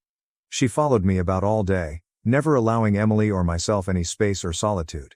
Eventually, Emily couldn't handle it any longer, and we split up. These experiences made me feel stuck. I wasn't sure if Kate had feelings for me because she had never expressed them. I also didn't know how to handle this without producing a schism between my brother and me or inciting extra family turmoil. But, at the same time, I couldn't ignore how Kate's actions affected my life and relationships. It was evident that something was wrong, and it was only a matter of time before things broke down. Then came my birthday. Kate handed me a gold chain with the letter K on it. It looked quite pricey. At first, I wasn't sure how to react. Giving me a necklace with her initials on it seemed weird, even inappropriate. This was not the type of gift you'd anticipate from your brother's fiancée. It seemed more like something couples would exchange. I nervously quipped that she must have confused the receiver, as the necklace appeared to be a gift for my brother Matt rather than me. Kate's face flushed with shame, and she explained how she had personalized the necklace particularly for me. She said she wanted me to wear it so I wouldn't get approached by every girl on the street. I made a nasty expression at her comment, and she must have seen it because she fell into tears and fled out of the room without saying anything. The entire situation felt awkward and uncomfortable, and I had no idea what to do. Later, I summoned the confidence to tell my brother about my concerns, hoping he'd understand why Kate's gift had upset me. But, to my amazement, he ignored it completely. He pretended it wasn't a huge deal for Kate to give me anything like that, telling me that Kate loved me like family and I shouldn't overthink things. When I brought up Kate's previous occurrences and strange conduct, my brother replied that she was simply a highly protective person and that her behavior meant nothing else. To avoid unnecessary drama, I decided to drop the topic with him. He was clearly delusional. But, following the incident, I made a concerted attempt to distance myself from Kate. I was nice and respectful whenever I was around her, but I avoided spending time alone with her or conversing with her for longer than necessary. I assumed that providing that distance would help create clear boundaries and that she would finally leave me alone. When my brother and Kate graduated, I expected to spend less time with Kate, but that did not happen. Kate began phoning and texting me practically daily. Even when I ignored her calls and responded briefly to her texts, she didn't seem to receive the message. Her persistence perplexed me, and I couldn't understand why Mom continued to seek so much attention from me when her priority should have been my brother. Then Daisy entered my life. I met her at a party through common friends, and as soon as we started talking, I realized she was unique. Daisy is the love of my life, and I'm so grateful we met. Kate's behavior at family functions followed the same old, unpleasant pattern every time she met Daisy. She would try to bully Daisy in the same manner she had bullied my ex-partners. But this time, something was different. I was older, more self-aware, and far less tolerant of her shenanigans. Whenever Kate crossed a line, I stood up for Daisy and warned her to back off. But I also have to admit that Daisy does not require my protection. She is strong, confident, and refuses to accept disrespect. One event stood out in particular. Kate chose a seafood restaurant for our family meal despite knowing Daisy was terribly sensitive to shellfish. She obviously wants Daisy to sit out, expecting she would feel ostracized and embarrassed. When I discovered what was going on, I absolutely refused to attend the dinner. Daisy did not remain silent either. She informed everyone that Kate had purposefully chosen a place where she would be unable to eat. Kate attempted to play innocent, stating she had no idea Daisy's allergy was such a major deal. When it didn't work, she became rude, insulting Daisy by claiming that only weak people had such allergies and accusing her of faking them for attention. That was the breaking moment. My parents recognized Kate's callous behavior and called her out on it. I also insisted Kate apologize to Daisy on the spot. She seemed outraged at me for siding with Daisy, as if she expected me not to support my own spouse. She whispered an unconvincing apology. In the end, my dad, Daisy, and I went out to another restaurant while Kate and my brother ate at the seafood restaurant. Daisy and I carefully avoided Kate following this incident. Fortunately, my parents were on the same page. They saw Kate's odd conduct and did not pressure me to involve her in my plans. They understood and supported my decisions, making things easier for me. My brother Matt was the only person who remained to support Kate. He would regularly approach me and plead her case. He told me how Kate was hurt that I wasn't spending more time with her, and how Daisy had pushed a wedge between us. He'd reminisce about the good old days, attempting to persuade me to visit him and Kate more often so the three of us could hang out like we used to. But I had no desire to turn back the clock. I made it obvious to Matt that Daisy was a vital part of my life right now, and she was not leaving. I told him that if Kate couldn't accept Daisy or recognize her role in my life, there was no place for me in their small group. I wasn't going to place Kate's sentiments over my partner's well-being, or jeopardize the life I was creating with Daisy. It was a difficult conversation, but it needed to be had. My brother and I developed a strained connection over time. When my brother got engaged to Kate, he invited me and Daisy to an engagement party with the rest of the family. I wasn't looking forward to seeing Kate again, but for my brother's sake, I decided to set my sentiments aside for one night. Little did I know, that night would be a disaster that none of us would ever forget. Kate stared at me from the time we arrived. She approached me and offered me a lengthy, prolonged hug, which made me uneasy. I observed that she was drinking extensively all night. She was noisy, emotional, and obsessively focused on me and Daisy. She continued to flirt with me, stroking my arm needlessly and making improper remarks. It was awkward, to say the least. I did my best to avoid her without raising a disturbance, but my attempts to separate myself just made her angrier. Matt stood up to make a toast to commemorate their engagement. Kate pulled the microphone from his hand in the middle of his address, as the entire crowd watched. Kate began a rambling and disjointed confession. She told everyone present that she had been living a lie for years. She appeared inebriated, and her speech was slurred. She admitted in front of our entire family and friends that she had always been in love with me, not Matt. The room fell silent, and all eyes turned to me. My brother's face became pale, his expression a mix of shock and sadness. I could feel my pulse pounding in my chest as the horror of what she was saying set in. Kate, unconcerned about the ruckus she was causing, resumed her inebriated confession. She explained that she had tolerated remaining with Matt all these years because it was the only way she could be close to me.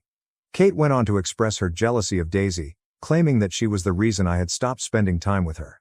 Then, to everyone's amazement, she begged me to leave Daisy. She stated she wanted us to run away together and have a wonderful life as a couple.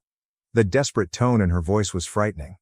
The room was stuck in startled quiet, except for Kate's drunken tears. Fortunately, Kate's sister, who was also attending the party, stepped in. She hurriedly pulled Kate away from the microphone and attempted to settle the situation, but Kate was not finished yet. She continued to wail and scream as her sister took her out of the room, shouting things at me like, "You're the love of my life, and don't let her take you from me." I wasn't sure where to look or what to say. My brother stood there, absolutely crushed, as our family and friends watched, shocked and disbelieving. I was appalled and ashamed by what had occurred. The consequences of this occurrence were terrible. Matt was devastated by Kate's public confession and betrayal and ended their engagement immediately. He severed all links with her and refused to see her again after that night. While I completely supported his decision to terminate things with Kate, I didn't expect him to cut me off as well. Matt refused to speak with me after that, no matter how hard I tried. He ignored my calls and messages, and he did not respond even when our parents tried to interfere. He stopped attending family gatherings, barely communicated with anyone, and provided no updates on his life.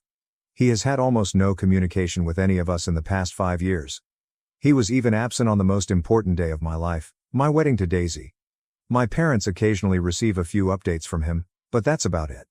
We have no idea why he cut us off so totally, but we understand his need for space, even if it breaks our hearts. That is why, when my phone rang this week and I saw Matt's name on the screen, I was taken aback. I hadn't heard from him in years, and I couldn't believe he was reaching out now. When I answered the phone, the first few moments were awkward. We hadn't spoken in a long time, and it was hard to know where to begin. But I was just glad that my older brother had finally contacted me. I missed him more than I knew. Matt informed me he was doing okay and eventually revealed why he was reaching out. He informed me that he was getting married in a few months. The news surprised me, but I was truly thrilled for him. After everything he'd been through, it felt like a new beginning in his life. I congratulated him cordially and expressed how pleased I was to hear the news. Curious, I inquired whether he planned to invite our parents, Daisy, and me to the wedding. It had been a long time since we'd all been together, and I saw this as an ideal opportunity for reconciliation. Matt confirmed that he was actually inviting us, which reassured me. It seemed like a bridge was finally being repaired. But then he said something that really took me off guard. He simply stated that, while I had been asked to his wedding, I could not come empty-handed. At first, I chuckled, believing he was making a light-hearted joke about wedding presents. I promised him that I would get him and his fiancée a wonderful gift. But Matt quickly clarified that wasn't what he meant. He went on to claim that what he really wanted from me was $50,000. I froze, taken by surprise. $50,000 for a wedding gift? For a second, I suspected he was still joking, but the severity in his voice dispelled any doubt. I urged him to clarify, to see if I had misunderstood, but Matt insisted. He informed me that this was something I owed him after breaking his trust years before. He argued that paying him this money was the only way to mend our friendship. I pressed him further, confused and shocked, to attempt to figure out what he was saying. What trust had I broken? How had I harmed him? That's when Matt mentioned Kate. He described in great detail how his ex-fiancée proclaimed her love for me at their engagement party. He told me how ashamed and deceived he felt that night, standing in front of his family and friends while his life fell apart. Matt blamed me for his disgrace and emotional agony. He claimed that I should have known Kate's feelings all along and done anything to avoid her disclosure. He criticized me for not setting stricter limits with her and for failing to recognize the warning signs sooner. Matt told me that the day Kate professed her love to me, he experienced a significant emotional and social loss. He said that the incident harmed his reputation, broke his confidence, and left him emotionally wounded. In his mind, the $50,000 was more than just a wedding present. It was compensation for the agony and humiliation he felt I had caused him. He saw it as an opportunity for me to take responsibility and make things right. Obviously, I informed Matt that I couldn't do what he asked. I informed him that he was insane for ever suggesting something like this. But Matt persisted in giving me a few days to rethink, implying that if I did not pay him the money, our relationship would be gone forever. Honestly, this feels like an ultimatum, and it has left me angry and very saddened. My wife believes my brother has lost his mind, but some of my cousins agree with Matt. They believe I should at least consider compromise and compensating him, as he has suffered greatly as a result of my actions. Okay, Reddit, here's an update. Matt's demand has stunned my parents just as much as it has me. When I told them what he had said, they couldn't believe that after years of silence and no attempts to communicate, Matt had simply come out to demand $50,000 from me. They are upset on my behalf, especially given the emotional toll the issue with Kate took on me and Daisy. My folks are fully on my side. We are now preparing a proper sit-down with Matt to resolve these concerns once and for all. The idea is to figure out what's going on with him and grasp his motives. We want to know if this $50,000 demand is truly what he believes will resolve our differences, or if something deeper is fueling his hatred. I'm also hoping that this discussion will allow Matt to see things from my perspective. I want him to understand that I was never the cause of what happened between him and Kate, and that blaming me is not the answer to his sorrow. To everyone who is wondering if I flirted with Kate or somehow led her on, let me be very clear. I was never drawn to her from the start. I respected her because she was important to Matt. Any feelings she had for me were totally her own. I never gave her any cause to believe I had anything more than platonic respect for her. Kate repeatedly crossed boundaries, despite my attempts to remove myself. She drove away several ex-girlfriends of mine by lying, bullying, and being bossy. She became envious and hateful when Daisy entered my life, and she made it her purpose to mistreat her whenever possible. Matt wasn't immune to her actions either. He noticed how uncomfortable she made me and how antagonistic she was to Daisy and my ex-partners, but he never discussed it with Kate. He didn't confront her or try to improve the situation. That stings also because I believe he knew deep down that what she was doing was wrong, but he decided to look the other way rather than confront her. It's as if he expected me to simply tolerate her antics for the sake of peace, no matter how much stress they imposed on me. Also, what kind of grown woman gets drunk and professes her emotions for her fiancé's brother at their engagement party? That moment was both mortifying and awful. She showed no respect for her relationship with Matt, for me, or for Daisy. I'm pleased Matt and Kate are no longer together because I believe this inappropriate dynamic would have persisted indefinitely. Update 2. It has been a month since my last update. Last week, after much back and forth, my parents, Daisy, and I finally met with Matt. He had made numerous reasons not to meet us, dragging his feet and avoiding any meaningful talk. My parents, however, remained strong. They insisted that we clear the air and strive to reconstruct what was destroyed. Initially, the meeting was difficult. Matt was defensive, and he began by admitting that he had been nursing a grudge against me all along. He stated that Kate's behavior caught him off guard, which contributed to his estrangement from me. He also began accusing me of having an affair with Kate on the side, implying that there might be more to the story than I or Kate had revealed. The charge stunned me, and I told him unequivocally that I would never do anything like that to him. I had always respected the bounds of his relationship with Kate, even when she was acting inappropriately. I wasn't about to let him accuse me of anything so ridiculous without a fight. Daisy also spoke out for me. She explained to Matt that Kate's activities had harmed the entire family, not just him, and that we had all been touched by her behavior. She reminded Matt of all the times he had picked Kate over me, despite her toxic behavior, and told him that he should have seen this coming much sooner than I did. Daisy told him bluntly that what he was doing to me was emotional manipulation, and that he shouldn't punish me for what had happened when I, too, was a victim like him. He needed to move on from his past. Daisy's powerful, clear voice drew Matt in and made him listen. I also informed Matt how many times I'd tried to contact him over the years. I emphasized that I could have discussed these issues with him years ago. I didn't shut him out. He cut us off without explanation. This is when Matt informed me that he was too humiliated to face me back then, that everything had been so overwhelming for him, and that he believed cutting us off was the best move for his mental health. While I understood his desire for space at the time, I couldn't figure out why, after all these years, he was asking me for money. That's when Matt revealed the true reason. He stated that the $50,000 he was requesting represented the amount of money he had spent on Kate over the years, including trips, presents, and any other costs incurred throughout their relationship. He believed that because Kate fell in love with me and I was the reason their relationship ended, I owed him the money as reparation. It was as if he was attempting to rationalize the absurdity of the situation by presenting it as a debt I needed to repay. I sat there in full shock as Matt continued to rationalize his ludicrous request. I told Matt straight up that he was only looking for ways to vent his rage on me. His focus should have been on Kate, the person who made those decisions and caused all of the anguish, not on me. If he wanted recompense, he should have asked her to pay rather than me. I was not the one who behaved inappropriately. I was not the one who lied or crossed boundaries.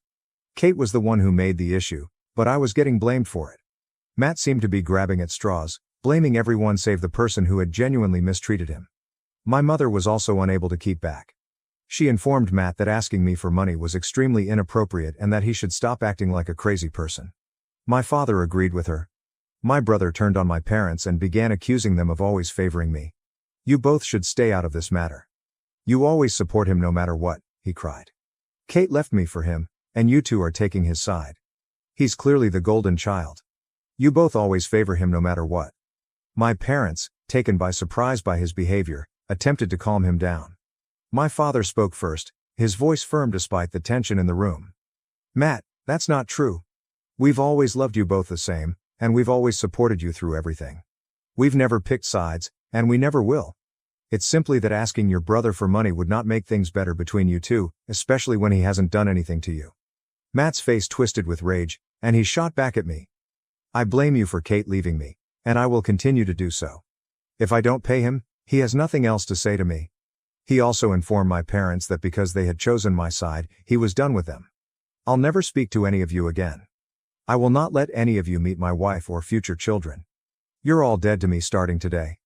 He stormed out of the room, leaving us all stunned in silence. My parents tried to call after him, but it was futile. Matt hasn't contacted us since, and I've been attempting to reach him, but he appears to have blocked me. Update 3. It's been 4 months since Matt stopped talking to us, and I've stopped trying to reach out to him. It was difficult at first, and I kept wondering if I could have said something differently, if there was anything else I could have done to save our relationship, but after all this time, I've accepted that I can't change what happened, and I can't force someone to talk to me if they're not ready. My parents miss Matt, of course, and love him, but they've accepted Matt's decision. If he ever wishes to contact them, they'll be there, but for now, they've stopped pushing it. I've gotten a few DMs from people asking if Matt was trying to get me to pay him money for his wedding expenses, rather than it being about Kate. To be honest, I'm not sure what Matt's true intentions were.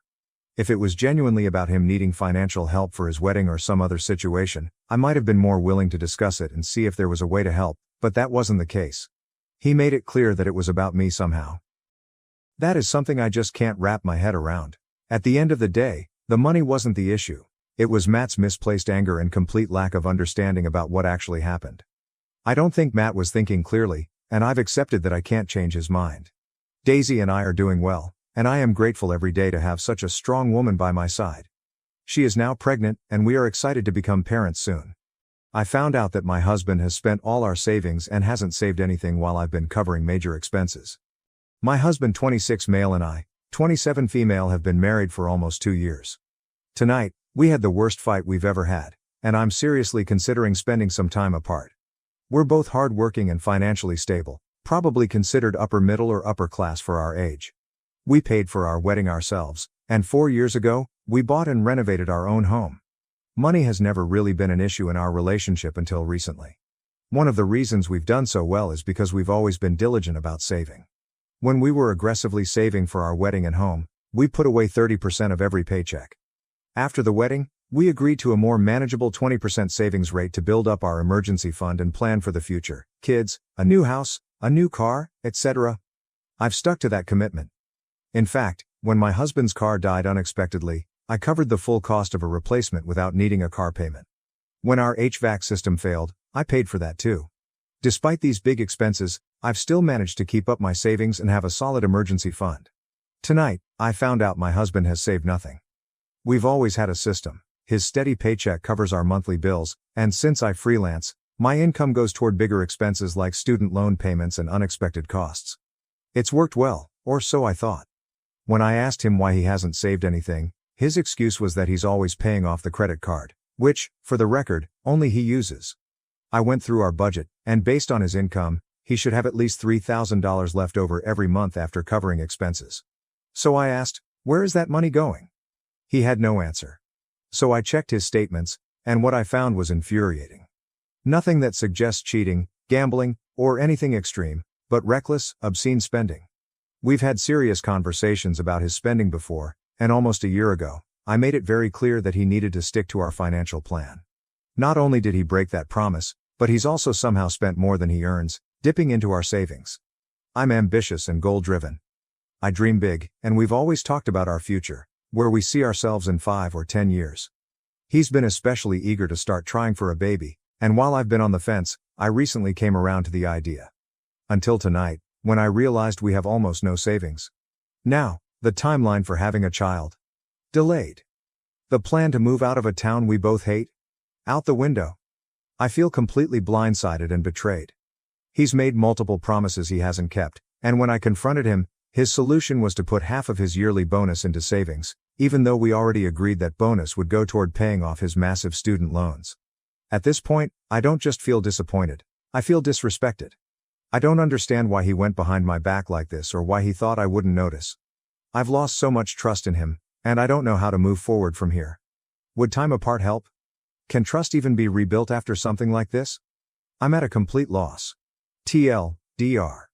My husband, 26 million, and I, 27 female, have always prioritized saving for our future, but tonight I discovered he has saved nothing while I've been covering major expenses.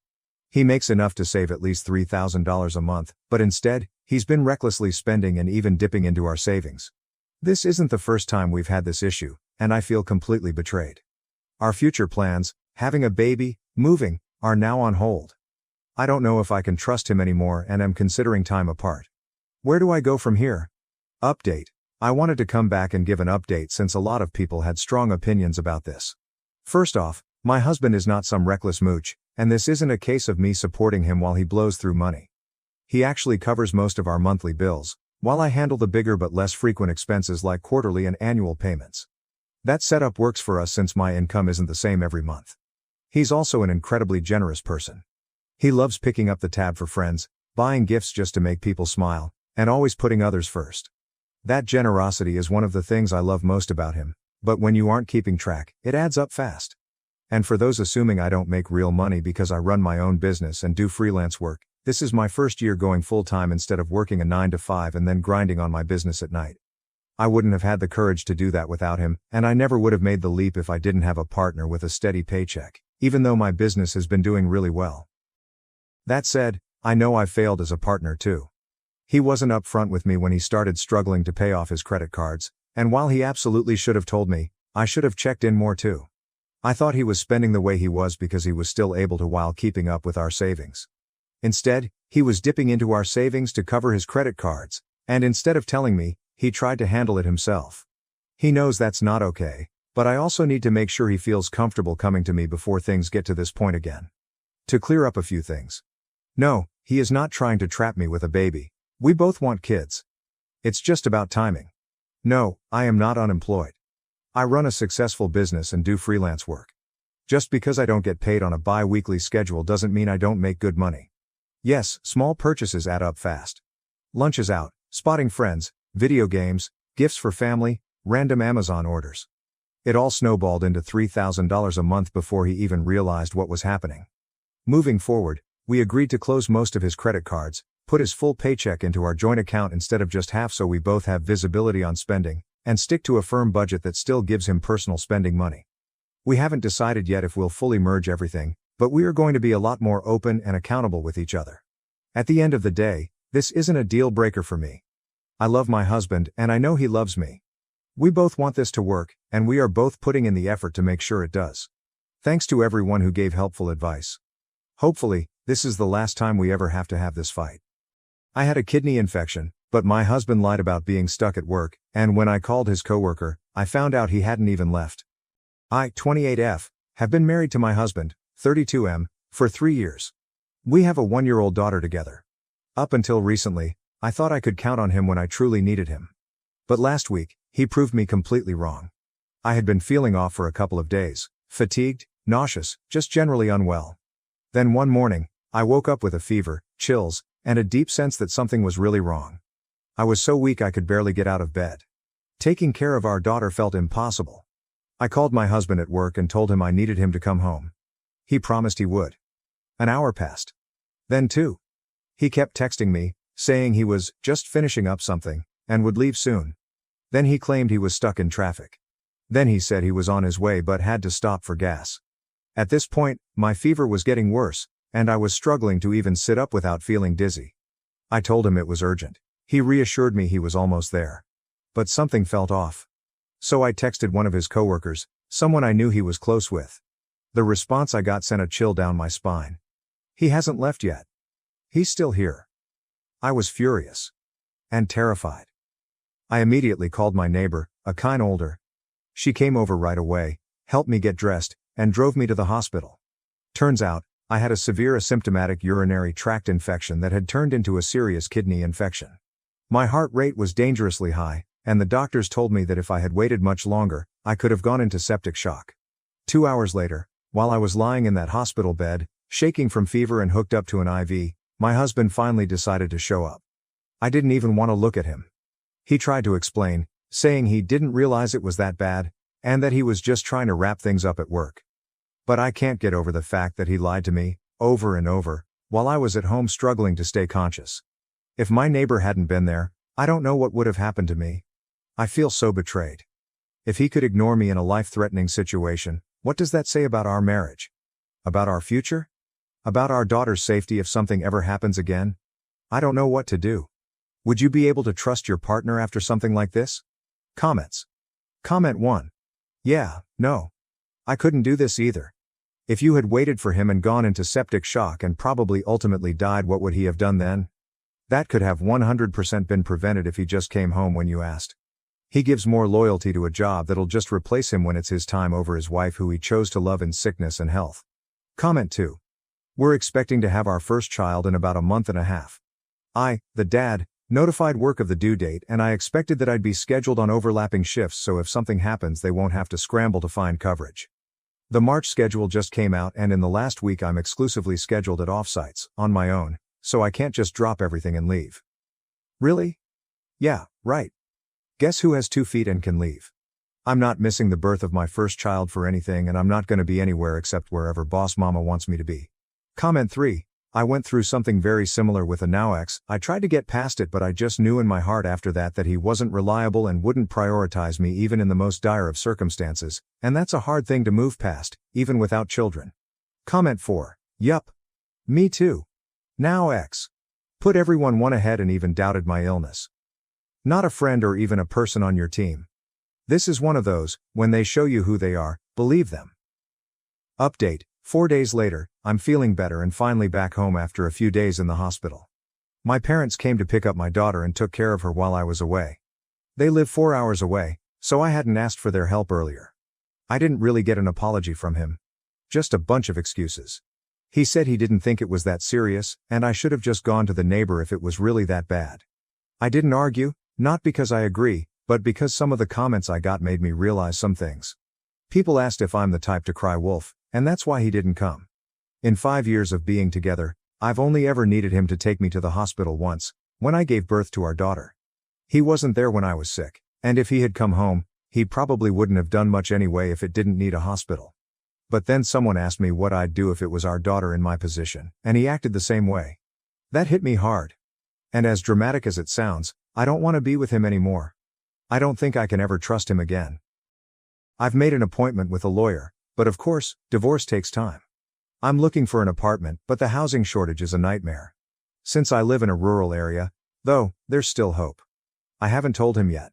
He's acting like nothing's wrong, so I'm doing the same. I even saw comments suggesting that he might not have actually been at work, maybe using it as an excuse for something else. So, one night while he was sleeping, I checked his phone. I didn't find proof he wasn't at work, but I did find messages to women, multiple flirty ones. And a Tinder app. These messages have been going on for months. He was also sending TikToks to his friends while I was sick, laughing and joking around with no real concern for me. He told me his boss refused to give him time off. I found no evidence that he even asked for time off or discussed my condition with anyone. I'm starting to suspect he lied because if he really did ask, it would have been illegal for his boss to deny him leave where I live. At this point, I don't feel like confronting him. I just want out. I ignored the red flags before. The small lies, broken promises, and I shouldn't have. I thought he'd be there for me when it mattered most, but I guess I was naive. I never thought anyone could let me down like this. I'm not telling him I'm leaving until I'm ready. Just like he didn't tell me he wasn't coming. Comments. Comment 1. I'm not really surprised you found what you found. I'm so glad you're okay, and I applaud you for realizing you and your daughter deserve better. You're absolutely correct to not mention anything until the plan is fully in place, as you walk out the door. Good luck, everything will be better. Comment 2. Exactly this. OP is handling it smart, no need to give him a heads up. Wishing her and her daughter a smooth transition to a better life. Comment 3. Take screenshots of the app and flirty texts. This is evidence your divorce lawyer can use later.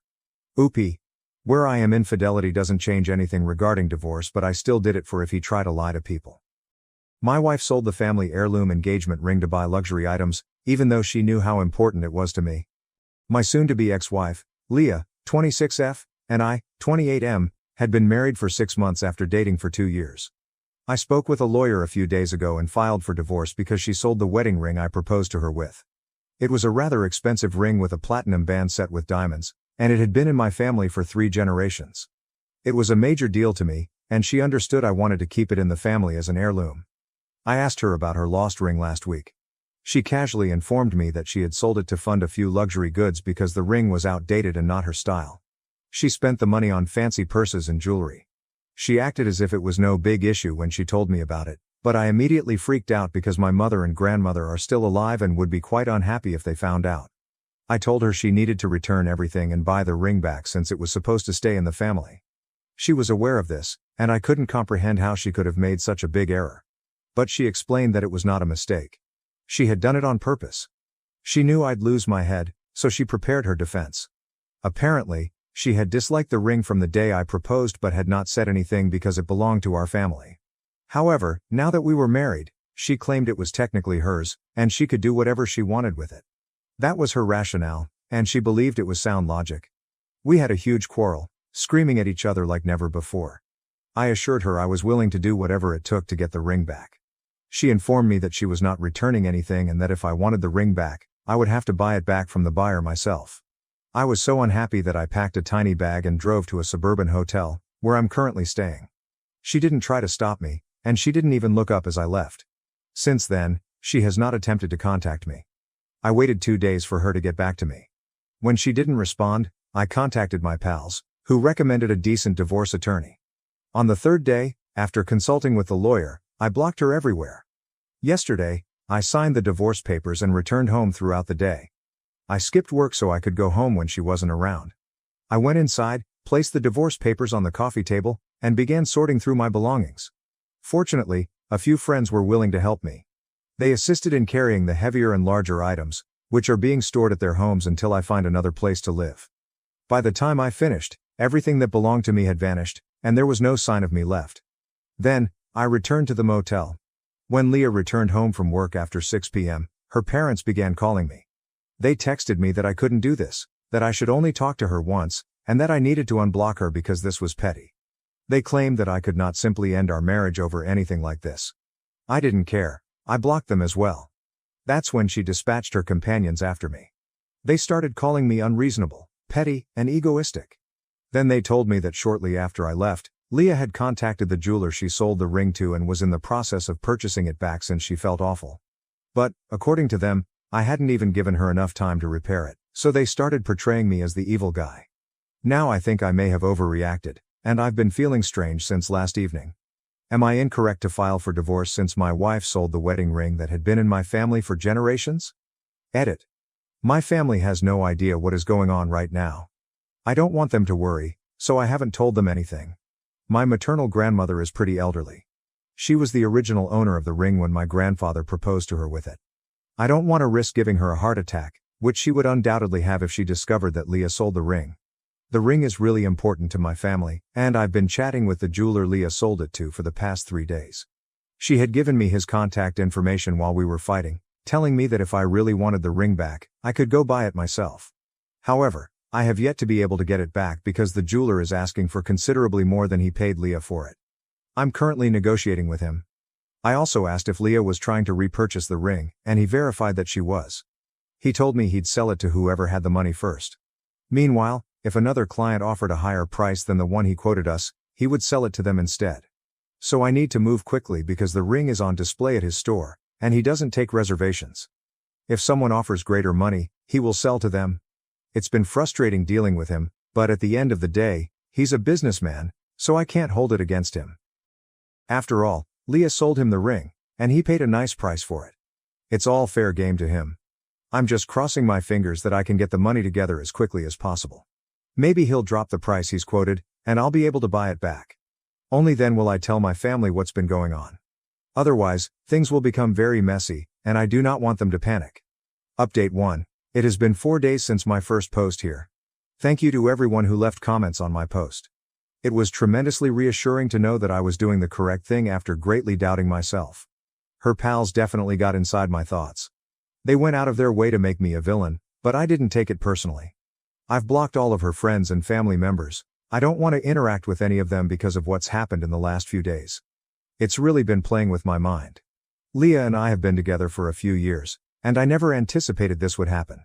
She's always been a bit materialistic, which I've had to tolerate, but I never expected her to go this far. What threw me off surprise was how she acted as if she had done nothing wrong. It's not as if we haven't fought before, we have, just like every other couple. But this one was different. I saw an entirely different side to her, which is why I chose to get divorced. If she believed she could treat me the same way after only 6 months of marriage, she was mistaken. She can't walk all over me and expect me to stay. The ring may seem insignificant to some, but it means a lot to me and my family. It is not as if she was unaware of this. I indicated in my initial post that she was well aware that I intended to keep the ring as a family treasure. You don't just sell a family heirloom and then pretend everything is good because, legally, you now own it. I wish I could convey all of this to her family and friends, who are so determined to portray me as the evil person, but, frankly, I don't think it's worth the hassle. Leah hasn't even tried to contact me, which is unusual given how desperate she is. I know she has a burner account on social media, which I haven't disabled, but she hasn't sent me any messages from it. So I guess she isn't really trying to get back to me. Instead, she's trying to make me feel horrible about filing for divorce. At least that's how it appears right now. Regarding the ring, I've contacted the jeweler. He informed me that Leah had not responded to his messages in the past 2 days. Maybe she has backed off? I'm not sure what's going on with her. But I told him I was happy to buy the ring back at the price he was offering because, at this point, I am just anxious to have it back, no matter what.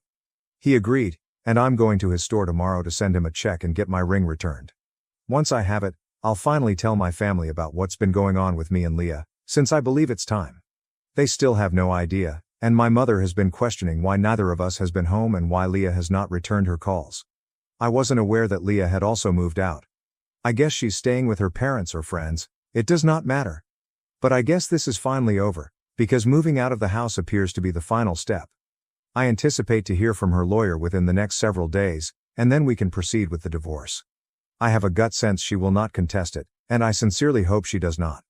I believe I was fair in my divorce settlement, so she shouldn't feel the need to ask for anything further. I will find out soon enough.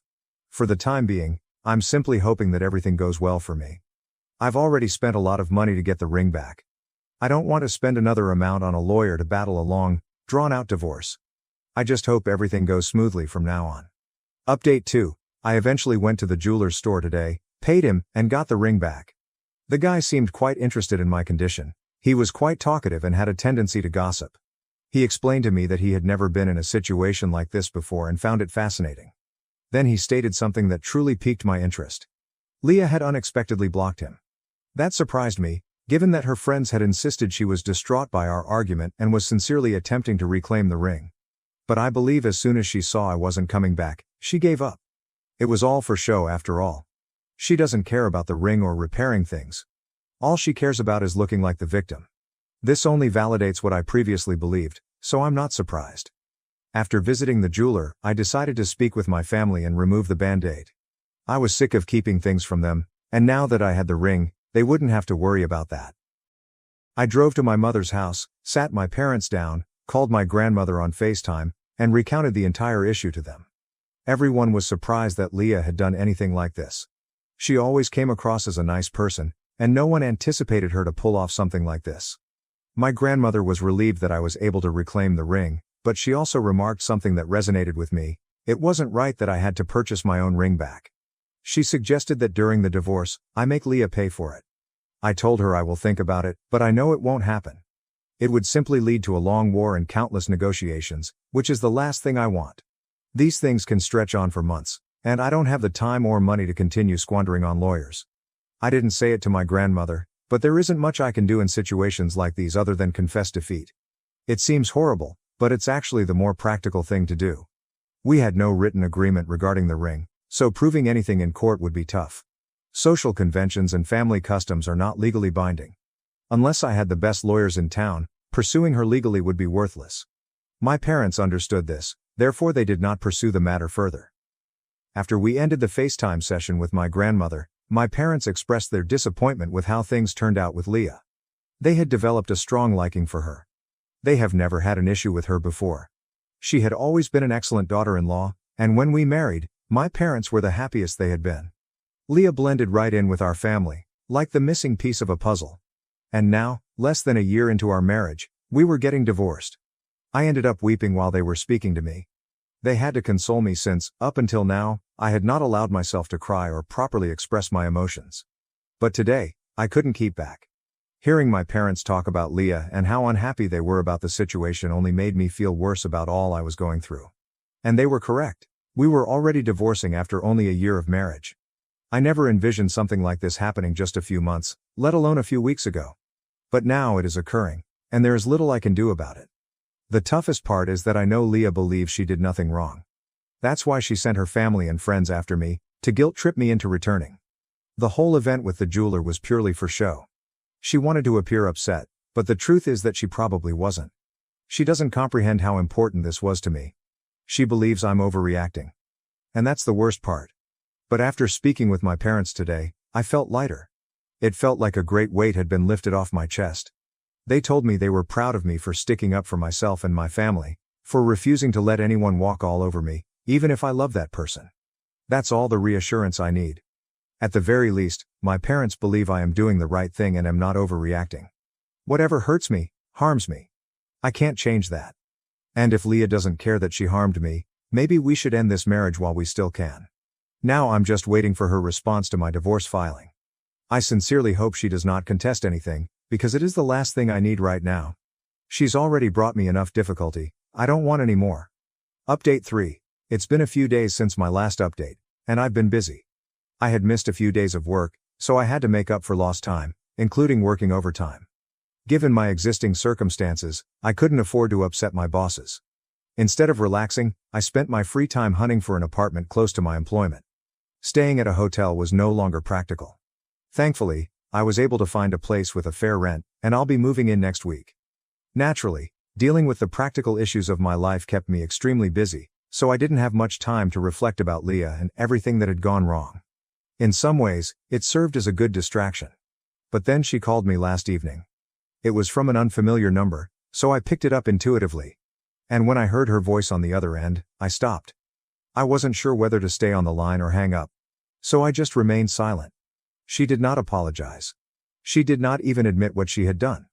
Instead, she stated that she wanted to speak with me one final time, despite the fact that she admitted she had no authority to do so. She stated she wanted to meet with me in person to give over the signed divorce papers and have one final talk to clear things up. Even when I didn't react, she simply said she'd be waiting at home in the afternoon. Then she hung up. For the rest of the evening, I was unsure what to do. But this morning, I decided to finally head over. Even if I didn't want to talk to her, I figured it was a good idea to get the divorce papers in person. Part of me was curious about what she needed to clear up with me. So I went home, and by then, the place had mostly been emptied out. Only the furniture remained, but since the house had already been equipped, it was evident that it would stay. We were planning to end the lease at the end of the month anyway. She gave me a check in addition to the papers. I was perplexed, but then I saw the amount. It was quite considerable. She explained that she had returned everything she had purchased with the proceeds from the sale of the ring. She decided that because we were no longer going to be together, it would be best to return the money. It was a few thousand less than what I had paid the jeweler to buy back my ring. I told her, and she said that whatever amount I had to pay, she would pay the balance in payments over the next few months. She could only afford to offer me this right now. I was fine with that because, honestly, I received some of it back, whereas I had anticipated losing whatever I had spent on the ring. It was a little odd, but I thanked her. She finally apologized. She was already in tears, telling me that she had never planned for things to go so wrong. But it was plainly too late to remedy anything, so perhaps it was best if we just let each other go. I didn't know what to reply, so I remained there awkwardly silent as she continued chatting. She informed me she'd been feeling terrible about everything for the past few weeks, ever since I left home. Even though her family and friends supported her, she couldn't believe she had done the right thing or that I had overreacted. Somewhere deep down, she knew I was correct and that she had made a tremendous mistake. She told me that she had wanted to contact me several times before. But since I had already blocked her, she was scared that if she did, I would reject her, which she couldn't bear. So she just stayed away. She also stated that she knew I deserved better, thus she felt it was right for us to divorce. Despite the fact that she was crying, she managed to finish her speech. Then she left without waiting for an answer from me. I was in shock, so I stood in the living room for a few minutes after she departed. Then I sat on the couch, attempting to make sense of everything. I started crying about a half hour after hearing her car pull away. Then I finally left and returned to the motel. I am going to the bank tomorrow to cash the check. I've already spoken with my lawyer about the papers, and since there's nothing else to discuss, we'll just have to wait for the waiting time to end. Then we will be officially divorced. I expected this to feel much better than it does now. But I suppose with time, I'll move on. For the time being, however, it hurts. And I'm going to let it hurt because there isn't much else I can do. Update 4. I cashed the check today at the bank, and for some reason, it felt incredibly liberating. Leah and I haven't spoken in a few days since our last interaction at the house, and I believe I'm finally letting go. Holding on to all of my anger and hurt will do me no good. I just want to forget about that whole situation and get on with my life. I had already moved out of the hotel and into my new apartment. Thanks to my pals, I was able to get everything set up rather quickly. I am so grateful to have such supportive friends. They've been checking in on me as often as they can.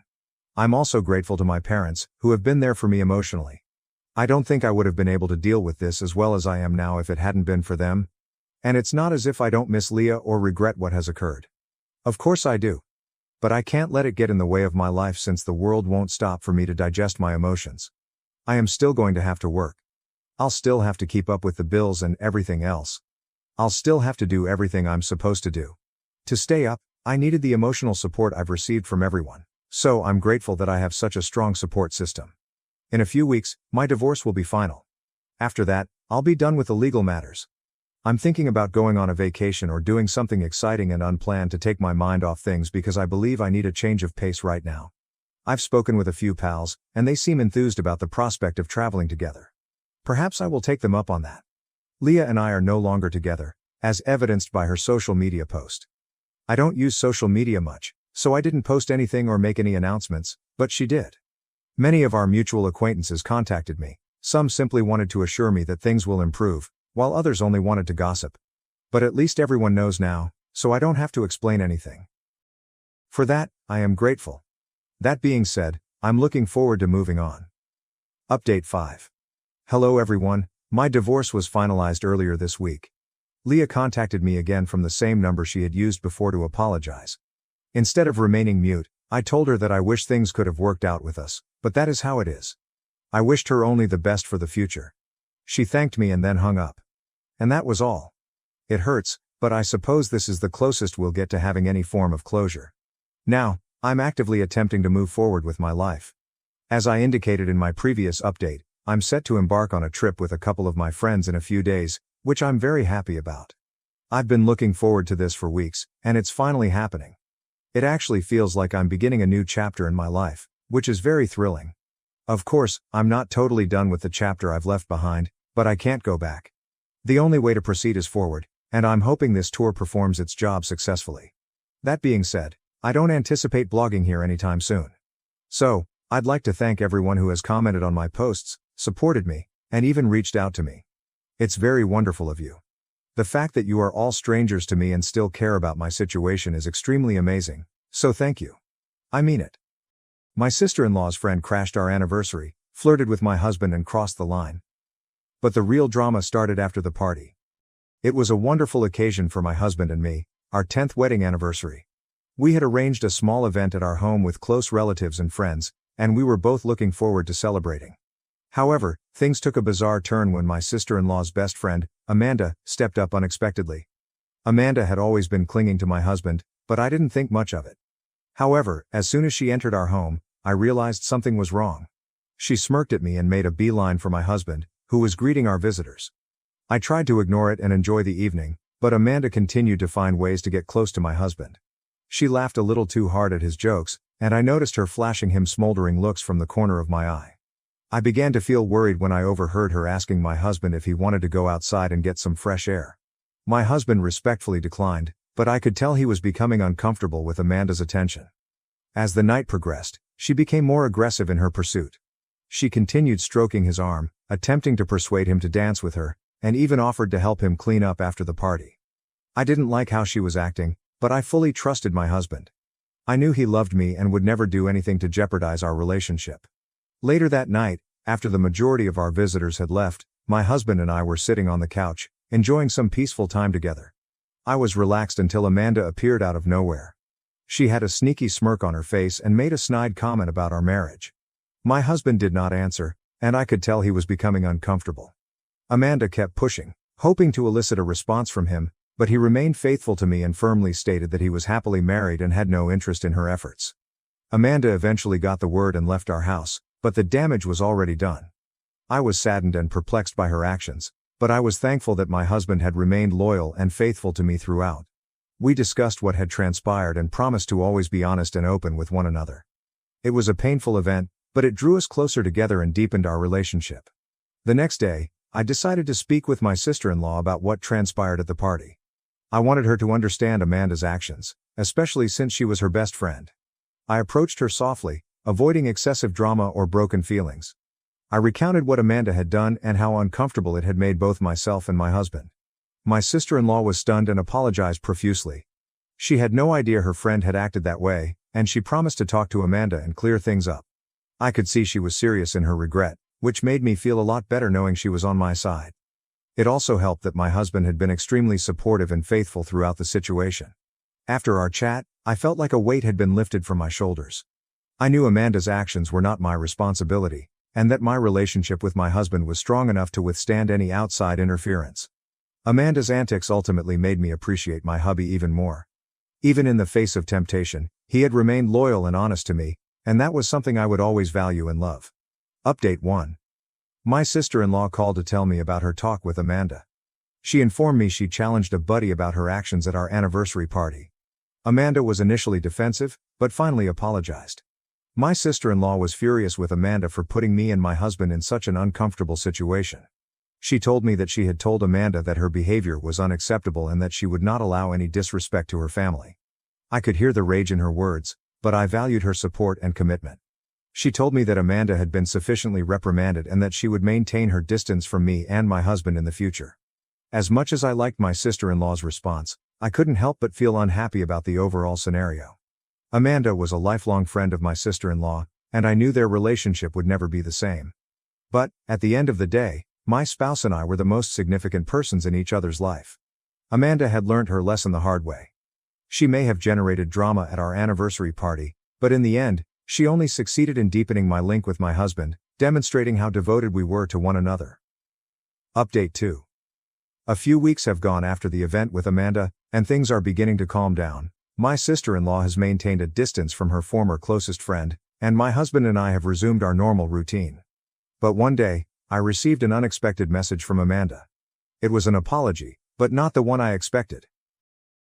I'm sorry for what happened at your anniversary party, she had written. But, honestly, you're not much of a catch. Your husband probably settled for you because he couldn't do better. You should be grateful that I expressed an interest in him. Her statements astonished and hurt me. I couldn't believe that someone who had previously been a friend to someone so close to me could say anything so harsh and mean-spirited. I presented the message to my husband, and he was equally furious as I was. He couldn't believe Amanda would dive so low, and he was pleased he had parted ways with her. Although Amanda's message had devastated me, I couldn't help but feel sad for her. She was clearly coming from a place of uncertainty and grief, and her remarks just reflected her own internal issues. So I opted to respond in a sympathetic tone, rather than one of wrath or defense. I appreciate your apology, Amanda, I replied. And I understand that your upbringing must have been difficult, with parents who showed you no love or affection. It's no surprise that you suffer with jealousy and insecurity in your relationships. I knew my remarks would strike deep, but I couldn't help but feel relieved that I had finally gained control of the situation. But you're wrong about one thing, I added. My hubby did not settle for me. He selected me because he loves me just as I am, warts and all. And that is something you will never understand because you are too busy trying to bring others down in order to feel good about yourself. I pressed submit, feeling a wave of relief sweep over me. It was not the most adult response, but it felt good to defend myself and put Amanda in her place. In the end, I realized that Amanda's statements did not define me or my relationship with my husband. We were content and in love, and nothing could change that. As for Amanda, I was willing to let her go and get on with my life, surrounded by those who actually loved and supported me. Comments and reactions. NTA. I genuinely feel horrible for the OP and her hubby. They did not deserve to have their beautiful day destroyed in that way, but I am glad they handled it with grace and respect. Amanda appears to be a bit of a drama queen and attention seeker. It's unfortunate, but some people simply can't take not being the focus of attention. NTA. Amanda's behavior is completely unacceptable. She should be ashamed of herself for attempting to separate a married couple like that. It's not adorable or funny, it's simply sad. I believe OP handled the situation effectively. She did not let Amanda's conduct ruin her night, and she did not respond to her message on her level. That requires a great deal of maturity and self-control. Amanda has some significant difficulties that she needs to resolve. I'm not sure why she would do anything like this, especially to her closest friend's family. What did she expect to achieve by flirting with someone else's husband? It's simply selfish and insulting. Amanda needs to learn boundaries and respect. She can't just walk into someone's gathering unannounced and start causing problems. It's immature and demonstrates a total lack of social understanding. I believe it's amazing that OP and her husband were able to move on from this and not allow it to destroy their relationship. It demonstrates that they have a stable and healthy marriage.